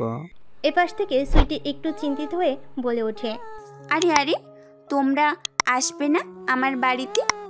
আমরা গাড়ি করে যাব তোমাদের গ্রাম, তাই তোমাদের বাড়ি থেকে আমি লিফট নিয়ে নিব। তারপর সুইটি আর বেশি কথা না বলে জলদি জলদি খাবার খেয়ে সুইটি তার জামা কাপড় গোছাতে লাগে। অন্যদিকে আবির সৌরভ খাওয়া দাওয়া শেষ করে সুইটিকে ফোন করে। আবির বলতে লাগে, আমরা রেডি হয়ে আছি, তুমি জলদি করে আসো। ওই পাশ থেকে সুইটি চিন্তিত কণ্ঠে বলে ওঠে, এদিকে তো একটা ঝামেলা হয়ে গেছে। আব্বু পাপিয়াকে ফোন করেছিল আর পাপিয়া বলেছে যে আমাদের বান্ধবীদের কোনো প্ল্যান নাই। আর বাবা শুনে অনেকটাই রেগে গেছে। বাবাকে ম্যানেজ করেছি, বাট পাপিয়াকে ম্যানেজ করতে পারি নাই। পাপিয়া যাবে বলে আমার বাড়ি এসে বসে আছে, কি করব এখন বলো? তখন আবির একটু হেসে ওঠে সৌরভের দিকে তাকিয়ে। ফোনটা একটু হোল্ড করে সৌরভকে উদ্দেশ্য করে বলে, মামা তোর তো কপাল খুলে গেছে, সুইটির একটা বান্ধবী আসতেছে যার নাম পাপিয়া। আমি একবার দেখেছি মেয়েটাকে, অনেকটাই কিউট। সুইটি যদি রাজি না হতো তাহলে আমি চেষ্টা করতাম পাপিয়াকে পটানোর জন্য। আমি জানি তুই পারবি পাপিয়াকে পটাতে, আর আমাদের সাথে পাপিয়া যাচ্ছে তোদের বাড়িতে। কথাটা বলে হাসতে হাসতে আবির সুইটির সাথে আবার কথা বলতে লাগে। আরে সমস্যা নাই, এমনিতেই তো আমরা 3 জন যাচ্ছিলাম, আরও একজন যোগ হলো, এনজয়টা ভালোই করতে পারবো। এরপর সুইটি ফোন কেটে দিয়ে পাপিয়ার কাছে গিয়ে বলে, আবিরকে বলেছি, ওরা তোকে নিয়ে যেতে বলেছে। তখনই একটা চিল্লানি দিয়ে ওঠে পাপিয়া আর বলতে লাগে, ইয়াহো, অনেকদিন পর গ্রামে যাচ্ছে। যাই না, সেই কবে গিয়েছিলাম গ্রামে, ঠিক মতো করে মনেই পড়ে না গ্রামের দৃশ্য। শীতের দিনে গ্রামের দৃশ্য নাকি অনেক সুন্দর লাগে, আজ নিজের চোখে দেখবো। পাপিয়ার এরকম বাচ্চাপোনা দেখে সুইটি হাসতে লাগে আর বলতে লাগে, নেচে তুই তোর মেকআপ নষ্ট করিস না, আর আমিও তো অনেক দিন হলো গ্রামে যাই নাই। তারপর সুইটি তার বাবা মার কাছ থেকে বিদায় নিয়ে গাড়ি নিয়ে আবিরের বাসার সামনে যায়। তারপর আবিরের ফোন করে সুইটি আর বলতে লাগে, কই তোমরা? তোমাদের বাসার সামনে দাঁড়িয়ে আছি, আসো তাড়াতাড়ি। তারপর আবির ফোন রেখে সৌরভকে সঙ্গে নিয়ে বাসার নিচে নামে। জিয়াদ ভাইকে বলতে লাগে, ভাই আমরা কিছুদিনের জন্য গ্রামে যাচ্ছি, ওখানকার চেয়ারম্যান নাকি সৌরভের মা বাবাকে অনেকটাই বিরক্ত করছে তার জন্য। আর তুমি তো আমার সম্পর্কে ভালো করেই জানো, আর আমার মা বাবাকেও মেরেছিল বলেছি চেয়ারম্যান। ওখানে যাচ্ছি ওকে ওর উচিত শিক্ষা দিতে। তুমি এদিকটা একটু সামলে রেখো, আর কোনো প্রয়োজন হলে আমাকে কল করিও। তারপর আবিরকে উদ্দেশ্য করে জিয়াদ বলে ওঠে, আবির তুমি চিন্তা করো না, আমি এদিকটা সামলে রাখবো। আর তুমি একা যাচ্ছ চেয়ারম্যানের সাথে লড়তে, নিজের শরীরের দিকে খেয়াল করে কাজ করো। আর আমাদের যদি প্রয়োজন হয় একটা বার কল করিও, আমরা পৌঁছে যাব। তারপর আবির সৌরভ বাসা থেকে বেরিয়ে রাস্তায় আসতে দেখে সুইটির গাড়ি সামনে দাঁড় করানো। গাড়ির গ্লাস নামিয়ে হাত বাড়িয়ে আবিরকে ডাক দেয় সুইটি। তারপর গাড়িতে ওঠে। সুইটি ড্রাইভ করছে, আবির পাশে বসে, আর গাড়ির পিছনে পাপিয়া আর সৌরভ বসে আছে। তারপর আবির তাদের গ্রামের লোকেশন তার গাড়ির থাকা জিপিএস অ্যাড করে দেয়। একটু পরে গাড়ি চলতে থাকে তার নিজ গন্তব্যের উদ্দেশ্যে। তখনই পিছন থেকে পাপিয়া বলে ওঠে, সকালে মন একদম মরা কেন? সুইটি, একটা ডিজে গান লাগাতো। তারপর সুইটির গাড়িতে থাকা বক্সে ডিজে গান ছাড়তেই পাগলের মতো নাচতে থাকে পাপিয়া। এরকম নাচে দেখে পাশ থেকে সৌরভ বলতে লাগে, সুইটি আপু গানটা বন্ধ করেন। আর হ্যাঁ, আপনি এরকম পাগলের মতো করছেন কেন? গানের তালে নাচছিল পাপিয়া। এরকম কথা শুনে অনেকটাই রেগে যায়। তখনই সৌরভকে উদ্দেশ্য করে বলে, আপনাদের মতো চুপ থাকা মেয়ে আমি না, হ্যাঁ আমি নাচবো। সুইটি, গানটা ছাড়। তখনই ঠাস করে পাপিয়ার গালে চড় মেরে দেয় সৌরভ আর বলতে লাগে, আপনাকে বলছি চুপ থাকতে, আর আপনি আমার উপর রাগ দেখাচ্ছেন। এরকম মেয়ে আমার একদমই পছন্দ না। গাড়িতে যাচ্ছে, এনজয় করছেন, গান শুনে এনজয় করেন, কিন্তু নাচার কি আছে এখানে? তখন পাপিয়ার চোখ দিয়ে জল বেরিয়ে আসে, কারণ পাপিয়া সব জায়গায় একটু বাচ্চাপোনা করে। পাপিয়ার গায়ে আজ পর্যন্ত তার বাবা মা কেউ হাত দেয়নি, সেখানে কেনা অন্য একটা ছেলে তার হাত দিল। এই প্রতিশোধ সে নেবে মনে মনে বলছে। তারপর পাপিয়া চুপ করে গ্লাস দিয়ে প্রকৃতির দৃশ্য দেখতে লাগে। একটু পর গ্রামে গিয়ে পৌঁছে যায় আবিরা। সৌরভের বাড়ির সামনে গাড়ি থামায়। একটু পর গাড়ি থেকে সকলে লাগেজ নিয়ে সৌরভের বাসায় ঢুকে পড়ে। সৌরভের মা চুলায় রান্না করছিল। তখন ছেলেকে দেখে দৌড়ে আসে তার কাছে আর বলতে লাগে, বাবা কতটা শুকিয়ে গেছে সেই কদিনে, খাওয়া দাওয়া ঠিক মতো করিস না। তখনই চোখ যায় আবিরের দিকে। তারপর সৌরভকে ছেড়ে দিয়ে আবিরের কাছে গিয়ে ওকে বলতে লাগে, বাবা তোরও তো অবস্থা দেখে এক, সময় মতো খাওয়া দাওয়া করিস না, নিজেকে কি বানিয়ে ফেলেছিস দেখেছিস একবার? তারপর সৌরভের মায়ের নজর যায় তার পাশে থাকা দুইটা মেয়ের দিকে। কিরকম জানি সুইটি পাপিয়ার দিকে তাকায়। একটু পর আবির আন্টির ওইরকম তাকিয়ে থাকা দেখে আন্টিকে বলতে লাগে, আসলে আন্টি, এরা হচ্ছে আমার বান্ধবী, ঢাকায় থাকে। এদের গ্রাম ঘুরে দেখার অনেক শখ, তাই আর কি সঙ্গে করে নিয়ে আসলাম। তারপর সৌরভ যে যার রুম দেখিয়ে দেয়। পাপিয়াকে তার রুম দেখিয়ে দিতে যাবে, অমনি পাপিয়াকে উদ্দেশ্য করে সৌরভ বলে ওঠে, আসলে গাড়ির ভেতরে তখন এরকম ব্যবহারের জন্য আম সরি, এমনিতেই বাড়িতে অনেক ঝামেলা হচ্ছে, সেই চিন্তা ছিল মাথায়। তখন তোমার ওরকম ব্যবহার দেখে অনেকটাই রেগে গেছি। তুমি এই রুমটাতে থেকো, আর যখন যা লাগে আমাকে কিংবা আবিরকে বলো, আর নিজের বাড়ি মনে করে থেকো। তারপর সৌরভ সেখান থেকে চলে আসে। মনে মনে পাপিয়া ভাবছে, তখন মেরে এখন মায়া দেখাচ্ছ? আপনার মায়া লাগবে না, আপনার মায়া আপনি নেন। আমি আপনাকে এমন শাস্তি দিব যে কখনো ভুলবেন না। এরপর যে যার রুমে গিয়ে ফ্রেশ হয়ে বসে থাকে। একটু পর সৌরভের মা সকলকে ডাকে আর বলতে লাগে, সৌরভ, সকলকে নিয়ে আয় খাবার টেবিলে, খাবার রেডি করেছি। এক এক করে যে যার রুম থেকে বেরিয়ে খাবার টেবিলে বসে খাবার খেতে লাগে। তখনই সৌরভের মুখোমুখি বসেছিল পাপিয়া। পাপিয়া খাটটা নিচে নামিয়ে দেখতে পায় সৌরভের পা। তখনই একটা লাথি মেরে দেয়। সৌরভ খাবার মুখে নিয়ে চিৎকার করে। এরকম চিৎকার দেখে ওর মা বলতে লাগে, কি হয়েছে তোর? খাবারের মাঝে এরকম করলি কেন? আসলে মা কি জানে। বাকি কথা বলতে দিল না পাপিয়া, বলে ওঠে, আসলে আন্টি একটা বিড়াল আমার পায়ে খামচি দিছিল। কই মা, আমাদের বাড়িতে তো কোনো বিড়াল পালি নেই। হয়তো পাশের বাড়ির বিড়ালটা এসেছিল, চলে গেছে। অন্যদিকে আবি সুইটি খাবার খাচ্ছিল। পাপির এরকম কথা শুনে মিটি মিটি হাসতে লাগে দুইজন।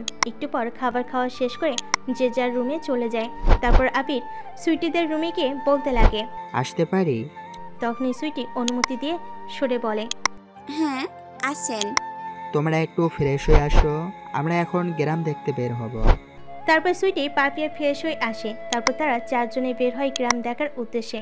দেখতে দেখতে যখন আবিরের বাড়ির সামনে চলে আসে, তখনই সুইটি বলতে লাগে, এই বাড়িতে কেউ থাকে না, দেখে তো মনে হচ্ছে অনেক দিন ধরে কেউ থাকে না। সুইটির এরকম কথা শুনে আবিরের চোখ দিয়ে পানি বের হতে লাগে। তারপর নিজেকে সামলে বলে ওঠে, আসলে এই বাড়িটা ছিল আমাদের বাবা মা মারা যাওয়ার পর চলে যায়, আর বাড়িটা এখানে এরকমভাবেই পড়ে থাকে। তারপর সেখান থেকে চলে যায়। আর কিছুক্ষণ ঘুরে বাড়ি ফিরে যায় আবির, সুইটি, পাপিয়া, সৌরভ। রাত্রিবেলা যে যার রুমে শুয়েছিল। তখন আবির এসে সুইটিদের দরজায় টোকা দেয় আর বলতে লাগে, চলো আমরা আজ রাতে ঘুরতে বের হব। এত রাতে আমি বের হব না বাবা, শুনেছি গ্রামে নাকি অনেক ভূত পেত থাকে, রাত্রিবেলা সেগুলো বের হয়। কে বলেছে তোমাদের? শহরের চেয়ে গ্রামে আরো ভালো, কোনো মানুষের ভয় নেই। আর চলো, খেজুরের রস তোমাকে খাওয়াবো চুরি করে। তখনই সুইটি চিৎকার দিয়ে বলে ওঠে, কি চুরি করে খাওয়াবেন মানে? আমাদের কাছে তো টাকা আছে, চাইলেই কিনে খেতে পারি। চুরি করে খাওয়ার কি আছে এখানে? চুরি করে খেলে একটু বেশি স্বাদ লাগে, কেউ কখনো বুঝতে পারবে না। আর কুয়াশা মাখা রাত্রিতে ঘুরতে অনেক ভালো লাগে আমার। তুমি যাবে কিনা বলো? তারপর সকলে বের হয় চাদর মুড়ি দিয়ে কুয়াশা মাখা রাত্রি বিলাস করার জন্য। অনেক দূর হাঁটার পর খেজুর গাছের রস পেরে খায় তারা। তারপর যখন বাড়ি ফিরতে যাবে, আপনি দেখতে পায় তাদের পুরনো বাড়িতে আলো জ্বলছে। রাত্রি 11টা বেজে গেছে। বাড়িতে কি হচ্ছে? কে আছে ওখানে? লাইট জ্বলছে এত রাতে? অন্য কেউ লক্ষ্য না করলেও আবির ঠিক লক্ষ্য করেছে। একটু পর সকালে বাসায় গিয়ে যে যার রুমে গিয়ে শুয়ে পড়ে। পরে আবির আবার বেরিয়ে আসে তাদের বাড়ির উদ্দেশ্যে। একটু পর আবির তার বাড়ির সামনে চলে আসে। এখনও দেখতে পায় লাইট জ্বলছে। চুপি চুপি ধীর পায়ে বাড়িতে প্রবেশ করে। দেখতে পায় তার রুম থেকে লাইট জ্বলছে। চুপি চুপি তার রুমের জানালার কাছে গিয়ে দেখতে পায় চেয়ারম্যান সাহেব আরিফ তালুকদার কিছু ছেলেপেলের মাঝে ড্রাগস দিচ্ছে আর বলছে, শোনো, তোদের এই মালগুলো দিলাম, খুব তাড়াতাড়ি বিক্রি করবে। আর নতুন চালান এসেছে যেগুলো বিক্রি করতে হবে 1 মাসের ভেতরে। তখনই আবি ভাবতে লাগলো, তাহলে কি আরিফ তালুকদার এভাবে গ্রামের ছেলেপেলেকে নষ্ট করছে? কিছু খুঁজে না পেয়ে ভাবতে লাগলো, এভাবে তো চলতে দেওয়া যায় না, খুব দ্রুতই এর মীমাংসা করতে হবে। তখনই আরিফ তালুকদার ছেলেগুলোকে উদ্দেশ্য করে বলে ওঠে, এই মালগুলো আজকে কালকে বিক্রি করবে, কালকে রাতে আবার আসবো এখানে। তাহলে কালকে রাত্রে আরিফ তালুকদার তো শেষ দিন হবে। আবি কথাটা মনে মনে বলে তারপর সেখানে না থেকে বাসায় গিয়ে ঘুমিয়ে পড়ে। পরের দিন ভোরবেলা উঠে ফ্রেশ হয়ে সকলকে ডেকে তুলে তারপর তারও ফ্রেশ হয়ে গ্রামের সকালের কুয়াশা মাখা সূর্য দেখতে বের হয়। ঘোরাঘুরি শেষ করে বাসে এসে সকলে নাস্তা শেষ করে। যার যার রুমে গিয়ে শুয়ে পড়ে। দুপুরবেলা ঘুম থেকে উঠে গোসল করতে সবাই চলে যায় নদীতে। নদীতে গিয়ে গোসল করে আবির, সৌরভ, সুইটি, কিন্তু পাপিয়া গোসল করে না। পাপিয়া নাকি সাঁতার জানে না, তার জন্য গোসল করলো না। গোসল শেষ করে উঠতে যাবে, তখনই পাপিয়া সৌরভের জামা কাপড় নিয়ে দৌড় দেয় আর পিছনে ফিরে বলতে লাগে, আপনি আমাকে থাপ্পড় মেরেছিলেন না, তার বদলা নিলাম। এখন দেখি কি করে আপনি বাসায় যান। নদীতে ওই অবস্থায় আবিরই ছিল। সুইটি আবির বাসায় এসে বলতে লাগে, তুমি এই কাজটা না করলেও পারতে। ছেলেটা অনেকক্ষণ ধরে নদীতে গোসল করছে, তুমি ওকে গিয়ে জামা কাপড় দিয়ে আসো, না হলে দেখবে ওর আবার জ্বর এসে যাবে। তারপর পাপিয়া সৌরভের কাছে গিয়ে তার জামা কাপড় দিয়ে চলে আসে। দুপুরে খাওয়া দাওয়া শেষ করে যে যার রুমে গিয়ে শুয়ে পড়ে। এভাবে কেটে যায় দিনটা। রাত্রি যখন 12টা বাজে, আবি তার কাছে থাকা একটা পিস্তল নিয়ে তাদের পুরনো বাড়ির উদ্দেশ্যে রওনা হয়। একটু পর বাড়ির সামনে যেতেই কালকের মতো তার রুমে লাইট জ্বলছে। তার রুমের দরজার কাছে আসতেই ওপাশ থেকে আরিফ তালুকদার বলছিল, তোদেরকে দিয়ে কিছুই হবে না, মাত্র 3 কেজি মাল দিয়েছি, তাই তোরা বিক্রি করতে পারিস না। তোদের খাইয়ে পড়িয়ে বড় করতেছি কিসের জন্য? কথা বলার মাঝে দরজা খুলে আবি ভিতর প্রবেশ করে। আবিকে দরজা খুলে ভিতরে ঢুকতেই আরিফ তালুকদার চমকে ওঠে। আবিকে উদ্দেশ্য করে বলে, আরে তুই আবির না, হাঁস মতো ছেলে, তা তুই এখানে কি করিস? তোকে তো গ্রাম ছাড়া করেছি আমি, তুই আবার গ্রামে ফিরে এসেছিস আর আমার কাজে ব্যাঘাত করাচ্ছিস। এই তোরা কি দেখছিস? ছেলেটাকে ধর, আমি আজ ওর মা বাবার মতো অবস্থা করবো। তারপর ছেলেগুলো যে কাছে আসতে যাবে ঠাস ঠাস করে গুলি করে দেয় ছেলে দুইটার পায়ে। ছেলে দুইটা ভয়ে পড়ে যায়। আবিরের এরকম রূপ দেখে আরিফ তালুকদার চমকে যায়, ভয়ে চুপসে যায় সে। আবিরকে উদ্দেশ্য করে বলে, তুই এখানে কেন এসেছিস আর তোর হাতে বন্দুক কেন? আবির ঠান্ডা কণ্ঠে বলে ওঠে, আমি এখানে এসেছি তোকে শেষ করতে আর আমার মা বাবার মৃত্যুর বদলা নিতে। তখনই আরিফ তালুকদার ভীত হয়ে যায়। আবিকে উদ্দেশ্য করে বলতে লাগে, তোর কি লাগবে নিয়ে যা, টাকা লাগবে টাকা নিয়ে যা, ইয়াবা লাগবে এখানে দেখ, টনকে টন ইয়াবা আছে, নিয়ে যা, তা আমাকে ছেড়ে দে। আরিফ তালুকদারের এরকম কথা শুনে আবির হাসতে লাগে। হাসি মুখ নিয়ে আবির আরিফ তালুকদারকে উদ্দেশ্য করে বলে ওঠে, আমার তো টাকা লাগবে না, তোর ইয়াবাও লাগবে না, আমার শুধু তোকে লাগবে। তা তোকে মেরে আমি শান্তি পাবো, এর আগে না। এরপর আবির আরিফ তালুকদারের মাথায় গুলি থেকে ঠাস ঠাস করে কয়েকটা গুলি করে দেয়। তারপর আরিফ তালুকদারের নিথর দেহ পড়ে যায় মাটিতে। তারপর আরিফ তালুকদার সহ ছেলেগুলোকে একটা দড়িতে বেঁধে সব তার টাকা পয়সা ড্রাগসে আগুন ধরিয়ে দেয় আবির। তারপর সেখান থেকে তাড়াতাড়ি করে বাসে এসে ঘুমিয়ে পড়ে। পরের দিন সকাল। আবির তুই তাড়াতাড়ি ওঠ, দেখ কি হয়েছে। উফ, কি হয়েছে? এত বিরক্ত করছিস কেন? কি হয়েছে এরকম চিল্লিয়ে বলছিস? আরে আরিফ তালুকদারকে কে যেন পুড়িয়ে মেরেছে তোদের বাড়িতে। যে মেরেছে তাকে তো তোর ধন্যবাদ দেওয়া উচিত, এত চিন্তা করছিস কেন? আর আরিফ তালুকদারের চেয়ারম্যানের জ্বালায় পুরো গ্রামের মানুষ তো অতিষ্ঠ, তার বিচার না হলে কেউ এর সেরকম উদ্বেগ দেখাবে, তাই চুপ করে থাক। তখনই সৌরভ একটু ইঙ্গিত পায়। তখন আবিকে উদ্দেশ্য করে বলে ওঠে, কি তাহলে তুই মেরেছিস আরিফ তালুকদারকে? হ্যাঁ, আমি মেরেছি আরিফ তালুকদারকে, কারণ ওকে দেখে আমার গা জ্বলছিল, তাই আমি আমার মা বাবার মৃত্যুর প্রতিশোধ নিয়েছি। তারপর সৌরভ আবিকে আর কিছু না বলে সেখান থেকে চলে যায়। এভাবে কিছুদিন গ্রামে থেকে শহরে ফিরে আসে। 6 বছর পর। পাপা পাপা, একটা আঙ্কেল এতে তোমার নাম তুলে ডাকতে আর তোমাকে খুঁজতে। ওকে মামনি, তুমি বলো ওয়েটিং রুমে বসে থাকতে, আমি একটু পর আসছি।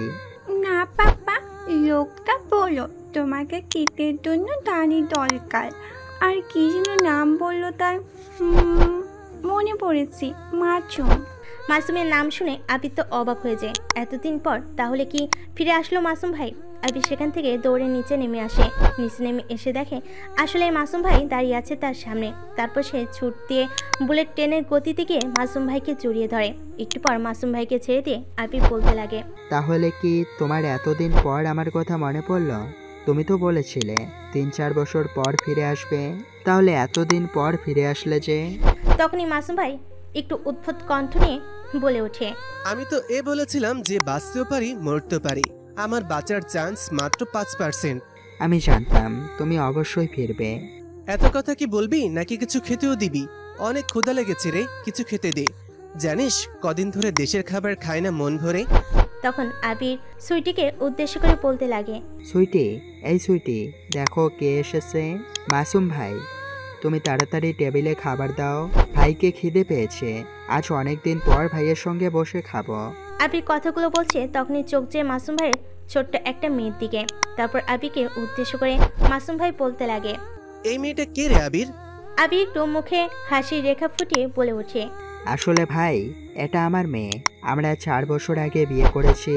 তখনই সুইটির রান্নাঘর থেকে খাবারের বাটি নিয়ে এসে টেবিলের উপর রাখে আর সুইটিকে দেখে আবির বলতে লাগে, আর ভাই, এই হচ্ছে আমার স্ত্রী, নাম সুইটি। তারপর সুইটি রান্নাঘর থেকে ফিরে এসে মাসুম ভাইয়ের সাথে কথা বলে, রুমে গিয়ে ফ্রেশ হয়ে খাবার টেবিলে ফিরে আসে। খাবার টেবিলে এসে সকলকে খাবার সার্ভ করতে লাগে। তখনই আবির মাসুম ভাইকে উদ্দেশ্য করে বলে, তা ভাইয়া, এতদিন ধরে তুমি কোথায় ছিলে, আর তোমার ফিরে আসতে এত দেরি হলো কেন? আসলে আমার 2 বার ব্রেন টিউমার অপারেশন করা হয়েছে।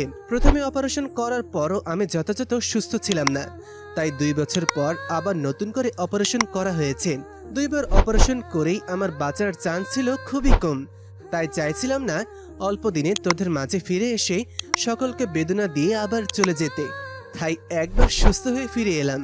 তারপর আবিরের সাথে আরো কিছু কথা বলে মাসুম ভাই তার রুমে চলে গেল ঘুমোতে। এরপর আবির তার মেয়েকে নিয়ে রুমে গেল, আর সুইটি কিচেনের সব কাজ শেষ করে একটু পর রুমে আসলো। মেয়ে ঘুমিয়ে পড়েছে? হুম। তাহলে তুমি জেগে আছো কেন? ঘুমিয়ে পড়ো, কাল আবার অফিস আছে তো। না। কি না? সুইটির এরকম কথা শুনে আবির অল্প হাসে। আবির জানে তার বউ রাগ করে আছে, আসলে তার প্রতিশোধ নিয়ে ফিরে এসে মাসুম ভাইয়ের দেখানো পথে চলছে।